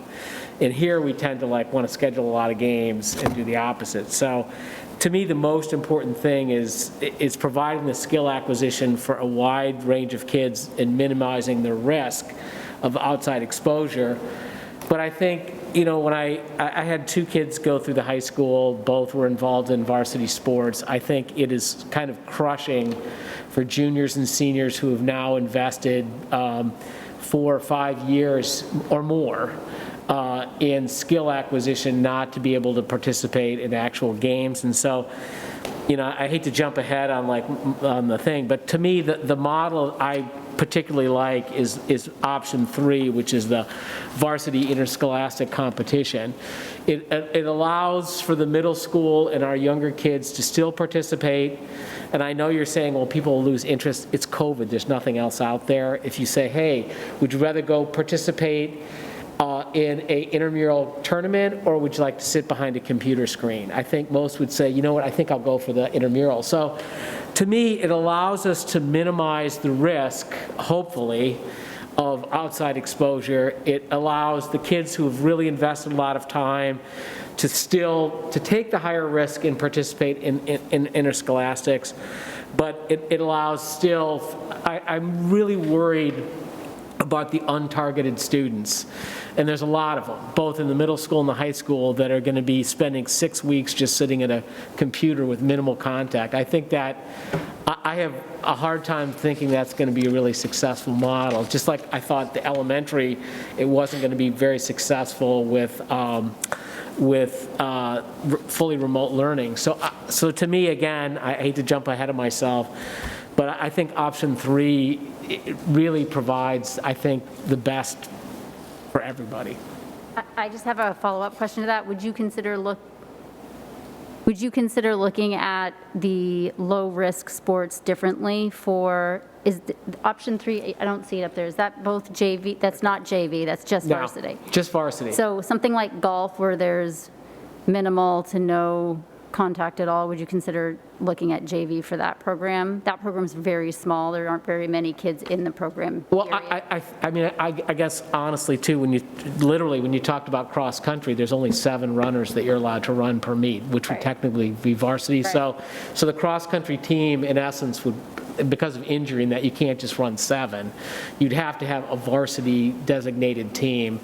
I don't know. I don't have an answer Okay. to that.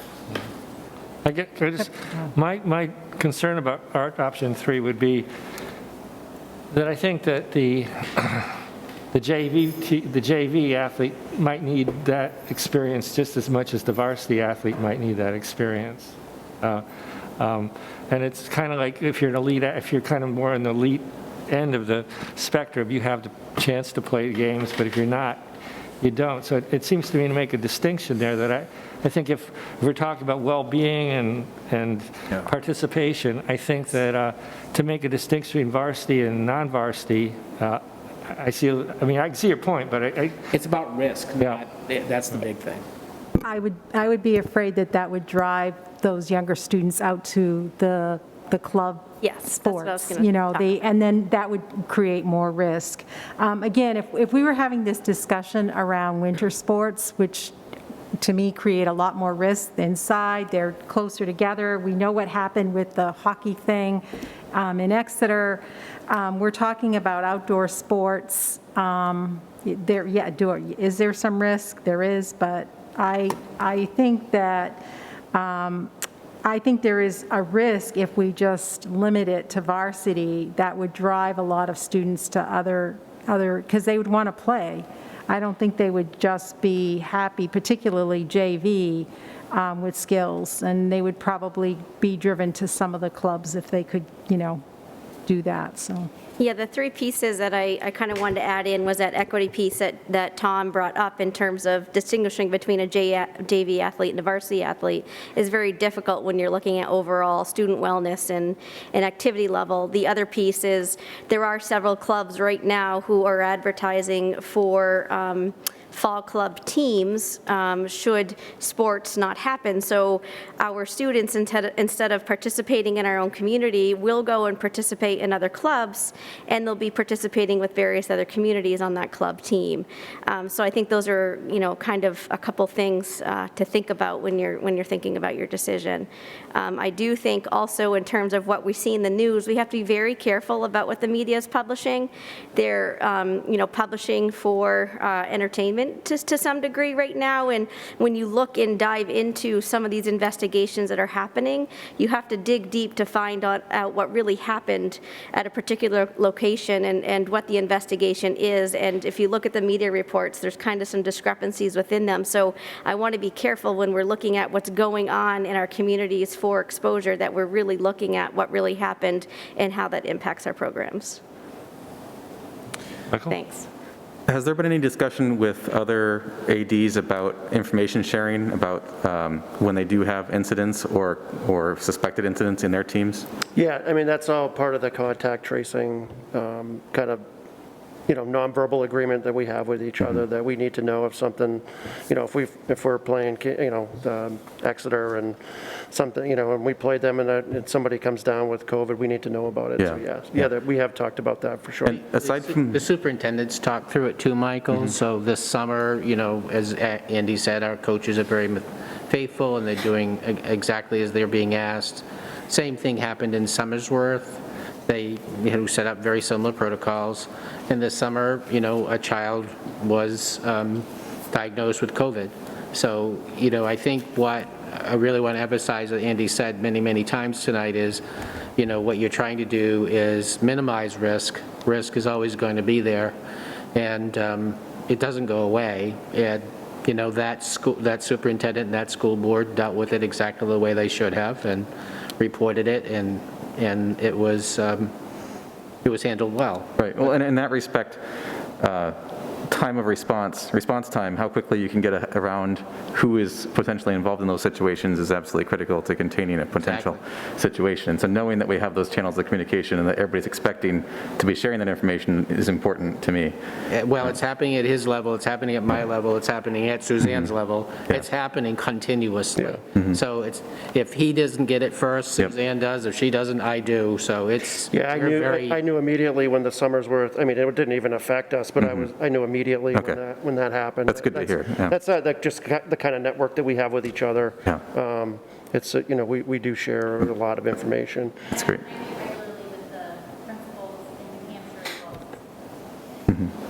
What other indoor facilities would be being utilized besides the gym itself and the locker rooms? Right now, for the fall, that would be it. So the weight room, nothing else would be? No, the weight room is just too small, and you really can't socially distance in there, and cleaning is a problem in there.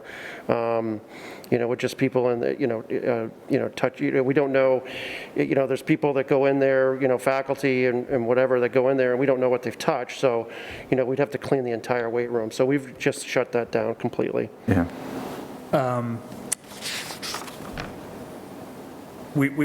I think what I heard earlier, I just want to make sure I understand. In option 2, the second bullet is essentially limiting the teams that we would play to a surrounding area as opposed to a broadly expansive area like we normally do.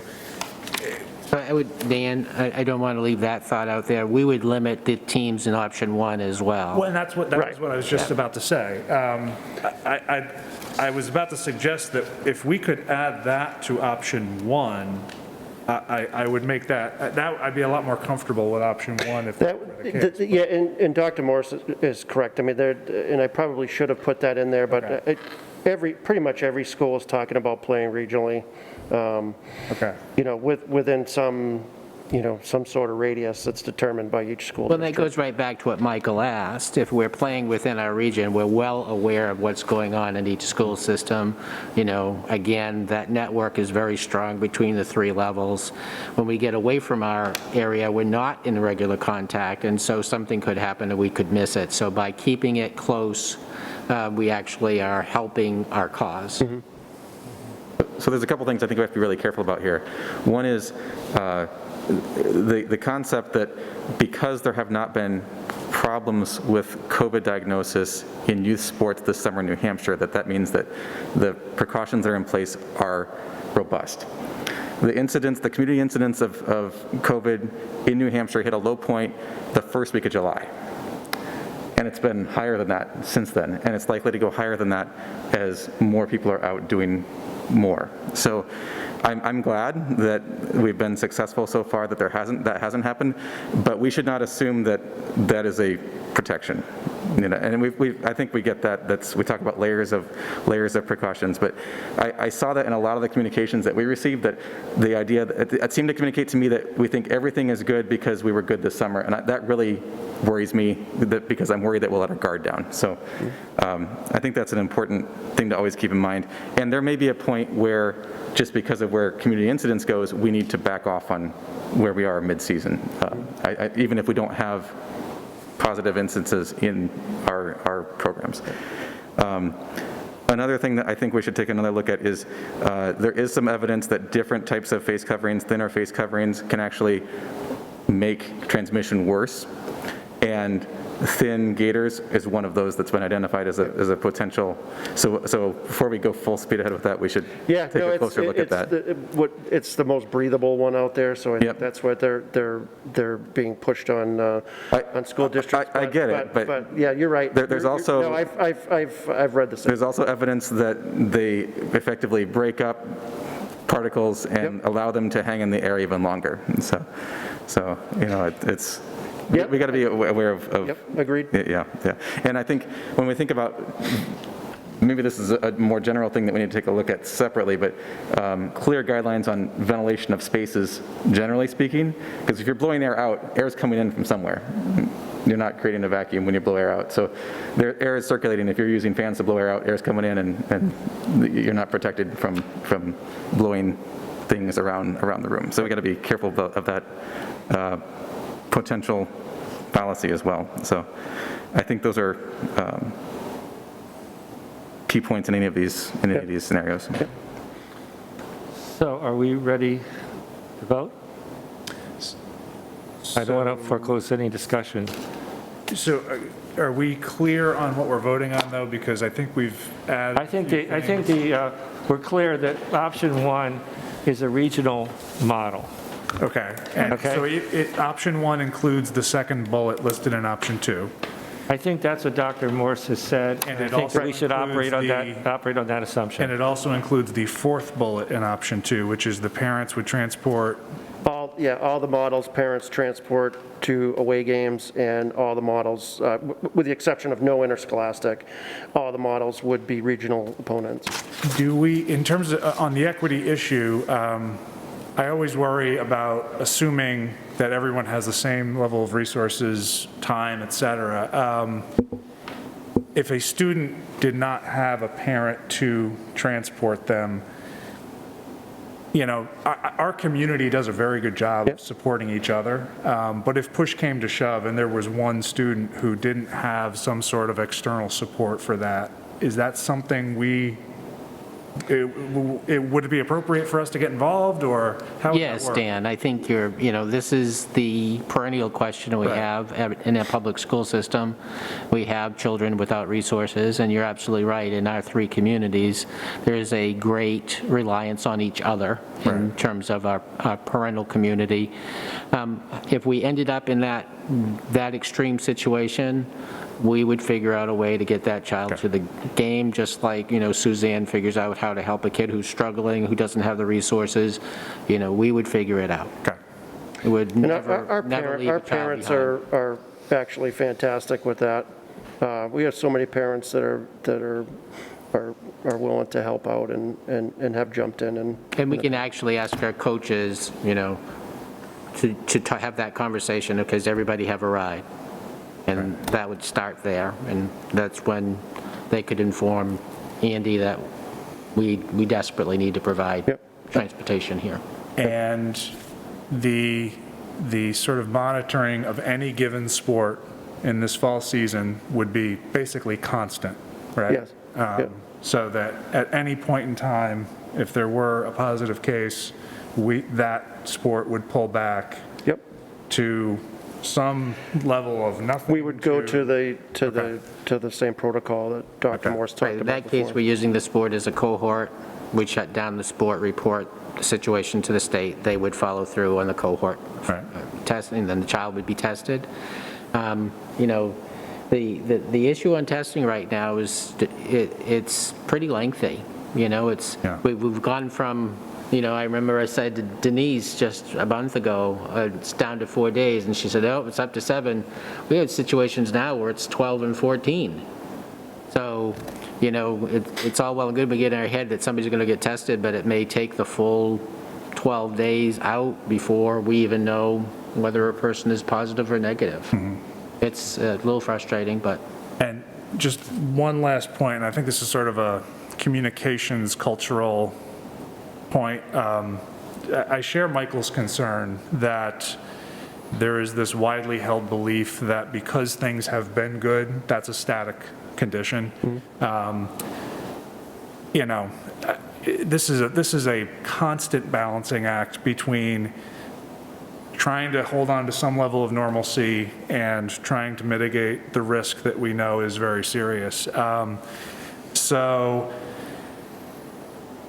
I guess the conditions for distancing, mask wearing, the new rules, those will be strictly adhered to. And anyone how would you handle sort of like the first instance of someone not following the protocols, and then maybe someone who's just not getting it, whether it be a student, a coach, spectator. we have, I think, we have our athletes and parents sign off on that they've read our policies and procedures and handbook and all of that. I think that we would have some additional language surrounding kind of what our expectations are now. And if they're signing off that they're going to do it, the expectation is that they're going to do it. That said, if someone the first time, I'm probably not going to tell them they can't come back again, but there would be that discussion that it can't happen again, for sure. And do you have the resources to really keep an eye on this to make sure? I mean, there's a coach watching a game, managing a game. Their focus is, on that game, on their players. They can't be. Are you talking about like spectators? Spectators, yeah. Well, I have to chase dogs off the field all the time. It's I think no, a lot falls on me, but I'm fortunate I have an athletic trainer that that is kind of like a right-hand man to me. Have you considered, this is going to sound silly, sort of deputizing having some other staff, or some staff members? We could do that. It would be sort of the guardians of, hey guys, we could do that, but it would probably be some monetary. Some money involved with, somebody to. I think, Dan, the other piece is that if a child is deliberately not following the rules, then the parent is immediately contacted and the child just goes home. Right. Mm-hmm. That would be the first level of anything, related to this. And then if the child's consistently negligent, then they're not on the team anymore. Yeah. I suspect you'd have a lot of volunteer help if that were appropriate to utilize. Yeah. I think your discretion. But obviously a lot of people. So Dan, I thought you might be heading down the path of providing Andy and myself and Suzanne and Jay the discretion if something happens that we could pull it back without getting back here. I think that's essential. You can't wait 2 weeks. That's what I thought you were going. Yeah. So my assumption is that they'll also understand that some of the outside, like, for example, my son ran cross country, so I know there's that night before, everybody gets together. Yeah, the spaghetti That's not dinners, happening. those And that things would needs to be really clear, that those types of things can't, any of the socializing outside of the sport can't happen. Yep, absolutely. And the big regional meets wouldn't happen. No, those aren't happening anyway. So like cross-country meets you'd be looking at kind of dual meets anyway, Yep. with just like Right. Oyster River and another school. Right. And having those staggered starts where, you're racing against time as opposed to the person next to you, so. Yep. What's the largest group that practices together in the fall? At a single time? Yeah. I would say we usually have the JV and reserve soccer teams practicing together, so that's probably the largest group. And that's about 40 kids. Would you consider breaking that up so that you? Well, we would have to. So you'd sub-cohort? I mean, that's a lot of people, even in the outside space. I don't think we would want to mix the reserve and the JV kids really together. I think we would have to have separate practice times, and that's going to be a challenge, but it's something that I'll have to figure out. Oh, middle school cross-country, thanks, Todd. That would be the largest group. And that's how many? There's about 100 kids. And they usually just practice all together? Yeah, they typically do. So that's something that we would have to adjust. We wouldn't be able to accommodate all those kids at one time. I think you need some system of cohorting those large teams so that you're not getting a constant mixing of. That totally defeats. Agreed. Yeah. What we're doing for academics. Well, we have four coaches, I think, so if you so start they could be, each could have a cohort. So that's something, or days, different days, exactly. Yeah. So that's manageable. So are we ready to vote? Okay. Option one, and Michael, if you could also give me a second here. Option one, full fall sports offerings. Denise Day, Yes. Al Howland, No. Dan Klein, Yes. Brian Cisneros, Yes. Michael Williams? No. Tom Newkirk? Yes. That is the choice. 4 votes. Great. Okay. Thanks, everyone.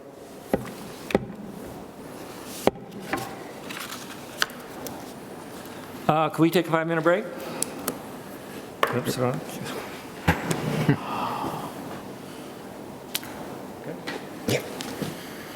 Anything you say with your mask on?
Oh, yeah. Administrators, please take your places. Thank you.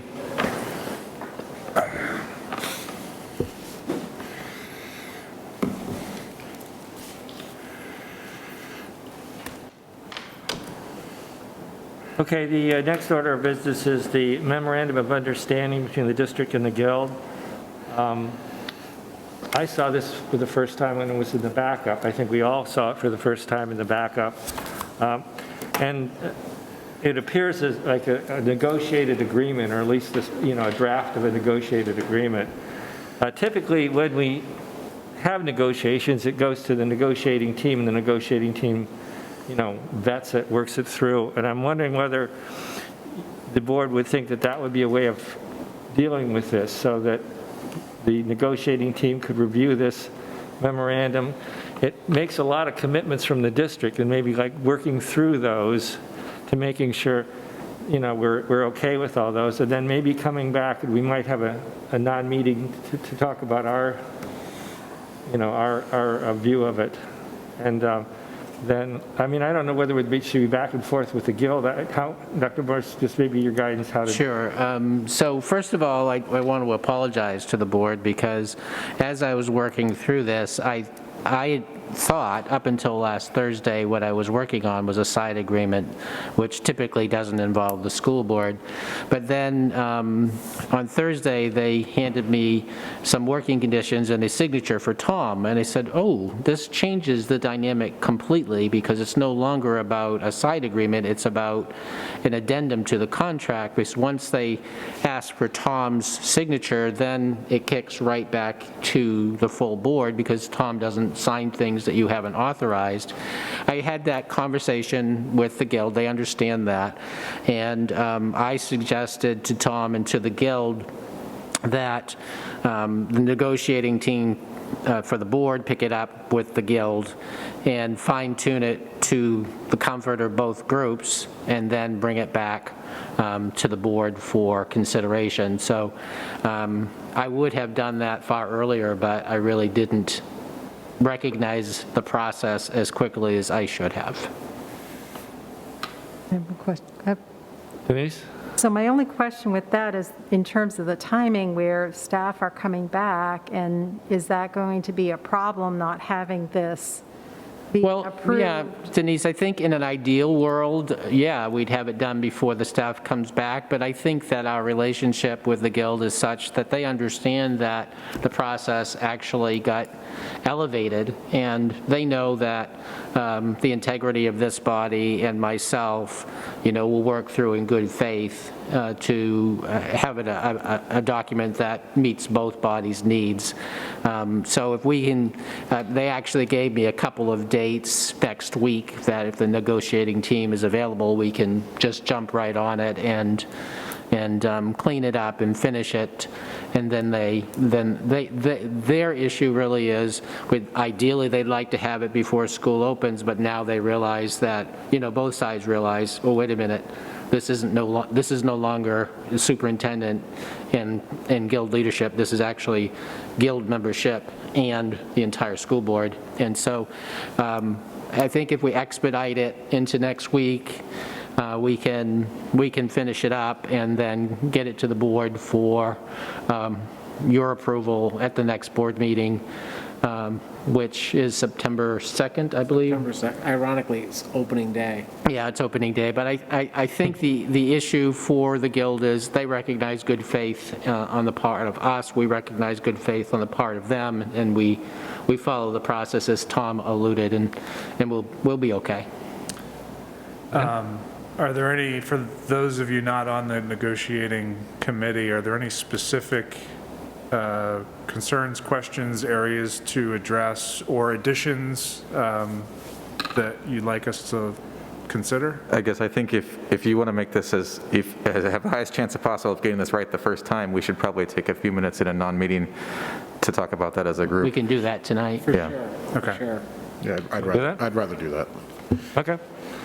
So should I ask everybody to leave? Is that? Do you want to save that for the end, or should we? You want to, because we have a non-public already and a student issue, we could just have a So why don't we non-public on have this. a non-meeting and a non-public, okay? So we have two non-meetings and a non-public tonight, All right. Is that it? okay? The other issue is the process for board replacement. As Dr. Moore said earlier, because Kenny was an at-large member, it comes back to the board, it doesn't come to the town because no single town, he's serving no single town. So in terms of timing, I'm just wondering, and Dr. Morrison, you've probably done this more than I have, whether we could have like a 2-week window to invite applicants to submit a resume and a cover letter indicating their interest and background and reason why they would like to serve on the board. Then I don't know whether the next meeting or sometime, I'm just trying to think in terms of timing, what you would suggest in terms of, I mean, we don't want to rush it too much, but I don't want to have a big gap. It really boils down to the comfort level of the board. Do you want to try to get it done in a 2-week window or a 4-week window? So, you know, it's a very functional board, even though it's an even number, it's very, so far it's been very rare that, you know, it comes down to a 3-3 on anything.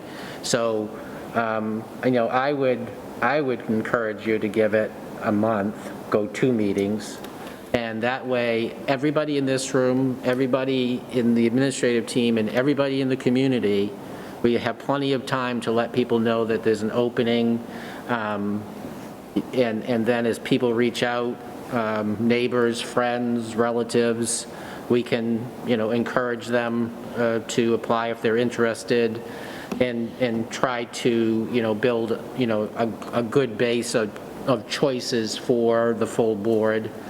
And then I think we would want to screen those, much like we would if we were hiring an employee, privately, talk through them, who we know, who brings what to the table, you know, that kind of thing, and then come out and make a decision based on who we think could add more credibility to the board, more, you know, another asset. So I would encourage. So give maybe 3 weeks to have, you know, to get the letters in, and then the process would be, you talk about screening, I mean, you're going to have like a small group to screen, or should the whole group act as the committee of the whole? I would do it as a committee of the whole. Okay. Would you recommend that, it would seem to me that you'd have to have like some kind of a non-public meeting to discuss these applications? We can do it, you know, we can do it independent of a regular meeting. We should have a special meeting and we can go through them, and, you know, different people on the board will know different applicants, and we can talk through them and what we're looking for, you know, that we don't have, you know, because we have a pretty balanced board in terms of interests and so forth, and is there something we're missing that somebody could bring to the board and add another whole element to our conversation? So have a deadline 3 weeks from today, and then set up a special board meeting specifically to make a selection of the new board members. I would say a screening, and then at the next regular meeting, make the selection in public. Okay. Is that agreeable to? Does that screening include a discussion with the applicants, or is it just a paper screening? I think it's a paper screening, Michael. You can add that element, but I think it just takes that much more time. You could screen, say you had 6 people who applied and there were 3 people that you were really super interested in. You can go that process. It really depends on what you guys want to do. I remember I did that once, because I was in the Mill Plaza Committee. Remember, you probably remember, you know, this back in the day, and it felt extremely awkward to come in and kind of talk for 2 or 3 minutes or 4 minutes about why you wanted to do it. I don't think it was that, you know. I'm just laughing because we did it on the Durham Town Council. We did it televised and grilled people. It was pretty horrible. But I do like the idea, actually, more like what we did with some of the principals hiring thing, that you narrow it down to a couple of people and then you maybe talk with them in a non-public setting, because I think it's hard just looking at a resume to kind of gather for somebody, but that's just me. So we can, on the 3rd week, review what we have and screen down to a couple people that you guys want to talk to, and we can set up another time for that before the 16th? So you have a nominee on the 16th? Yeah. All right, I'll outline a process and Okay, put it out to you guys. So you'll publicize that and get something in the Friday updates? And Yeah, so just don't rely on Friday updates, don't rely on the superintendent's newsletter.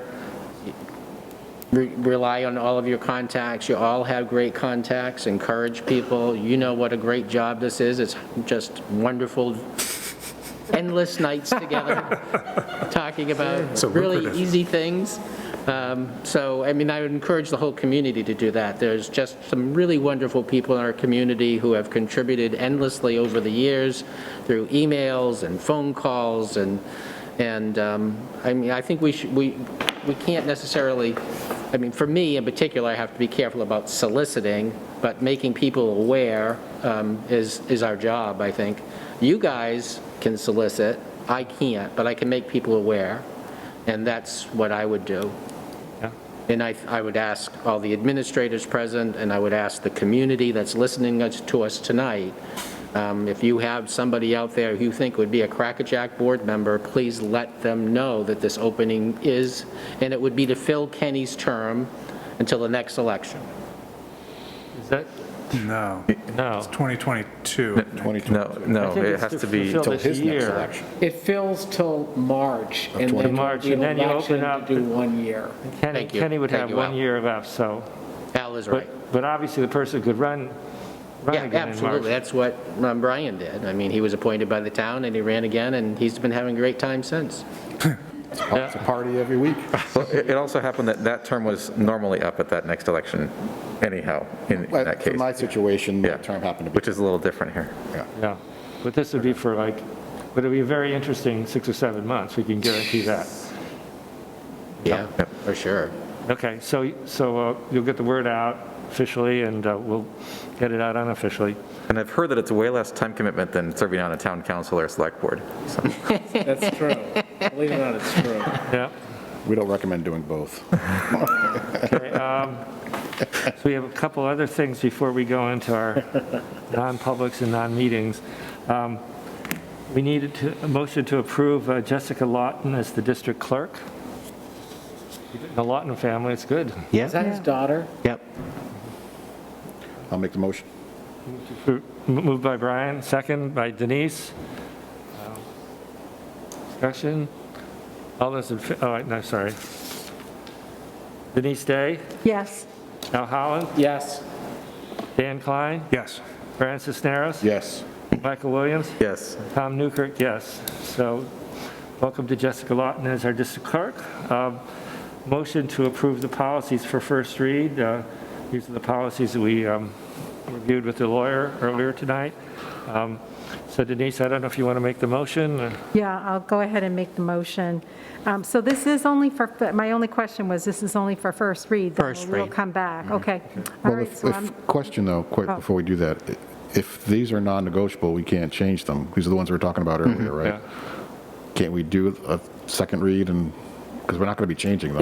You tend to do that only in the case of an emergency, which this really, Because they're not going to be changed between now and the next meeting. So you always have the right to suspend your own rules. So if that's what the board wants to do, then you can do it a first and second read tonight. It's totally up to you guys. Well, your motion is for first I read. haven't made the motion yet, but I don't, it makes no difference to me. I think if you can't change them, you might as, what's the point, really? So do you want to move it? Do you want to? Sure, I'll go ahead and make the motion to approve these policies for, it would be for first and second read, is what we're saying, correct? And so they would be policies AC, non-discrimination, equal opportunity, ACAA and R, harassment and sexual harassment of students and procedure, ACAB and R, harassment and sexual harassment of school employees and procedure. Moved for first and second read. Is there a second, Brian? Discussion on these?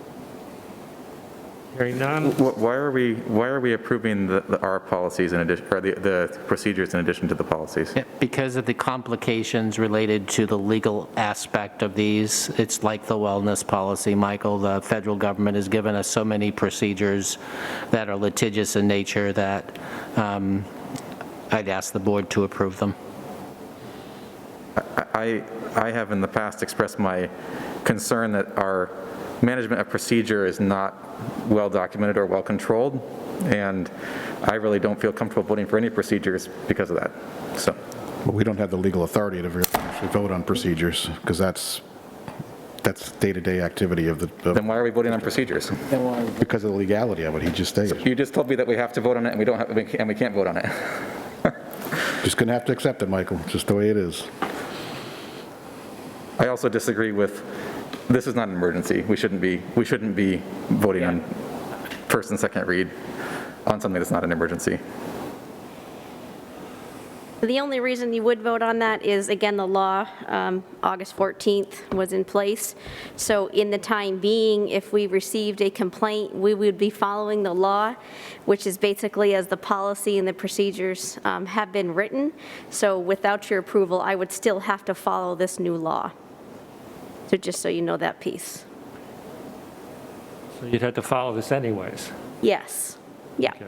Yeah, so you can take time, and if you wanted to review them, I still would have to follow the law that is now in effect as of August 14th. So we have a motion. Did you make the motion, I Denise? did make a motion, Was there and Brian second. Brian second. So further discussion? Can I just ask a qualifying question? Michael, would you feel in any way more comfortable having time to more thoroughly review the Rs, or is it simply just that that's not? I have requested in the past that we take a look at how we develop procedure and manage procedure, and that has not happened. Right. So we're still in a state, in my opinion, where procedure is poorly controlled in this school district. So, And I'm not going to vote for any, it has nothing to do with the content of these procedures. and maybe not to the extent that you do, but I do share that concern. The difference I see in this one is that the policy committee didn't sit around and craft this. This was created by our council to get us compliant with these incredibly onerous changes, but I don't know. Would it make any difference to do the normal procedure at this point, or is it simply? I would vote for the policy, but not for the procedure. Okay. Because our policy system is fairly consistent, but our procedure management is poor, in my opinion. Okay. So we have a motion and a second. Right. So if there's no further discussion, I'm going to call a vote. Denise Day, Yes. Al Howland, No. Dan Klein, No. Brian Cisneros, Yes. Michael Williams, No. Tom Newkirk, yes. So what is that? 3-3. Oops. So for that. Talk about this? If we had, is the difference if we had it for just first read, would people change their mind, or is that? I would vote for it if it's first read. I'm not going to Okay, vote for can it. somebody make a motion to approve these for first read? I'll make the motion to approve for first read Moved as by Dan, is presented. there a second by Brian? Ready to vote on this? Sure. Okay. Denise Day, Yes. Al Howland, Yes. Dan Klein, Yes. Brian Cisneros, Yes. Michael Williams, No. Tom Newkirk, yes. So these are approved for first read on a 6-to-1, 5 to 1 vote. Okay. Got it. So we have the school committee updates, are there any? So we have, which should we do first? Should we do the non-public on the student issue first? Yes. And then we'll have the non-meeting on concerns about the MOU second. Is that agreeable? So I think we need a motion to go into non-public for the purpose of discussing a student issue, and that always has to be a roll call vote. So could somebody make that motion? I move to enter non-public session pursuant to New Hampshire RSA Chapter 31-A, 3, Roman numeral 2, subsection 3, discussion of matters that are likely to adversely affect the reputation of a person other than a member of the school board. Okay, moved by Michael, is there a second? I'll Second by second. Denise. Denise Day, Yes. Al Howland, Yes. Dan Klein, Yes. Brian Cisneros, Yes. Michael Williams, Yes. Tom Newkirk, yes. Okay, we are in non-public session, so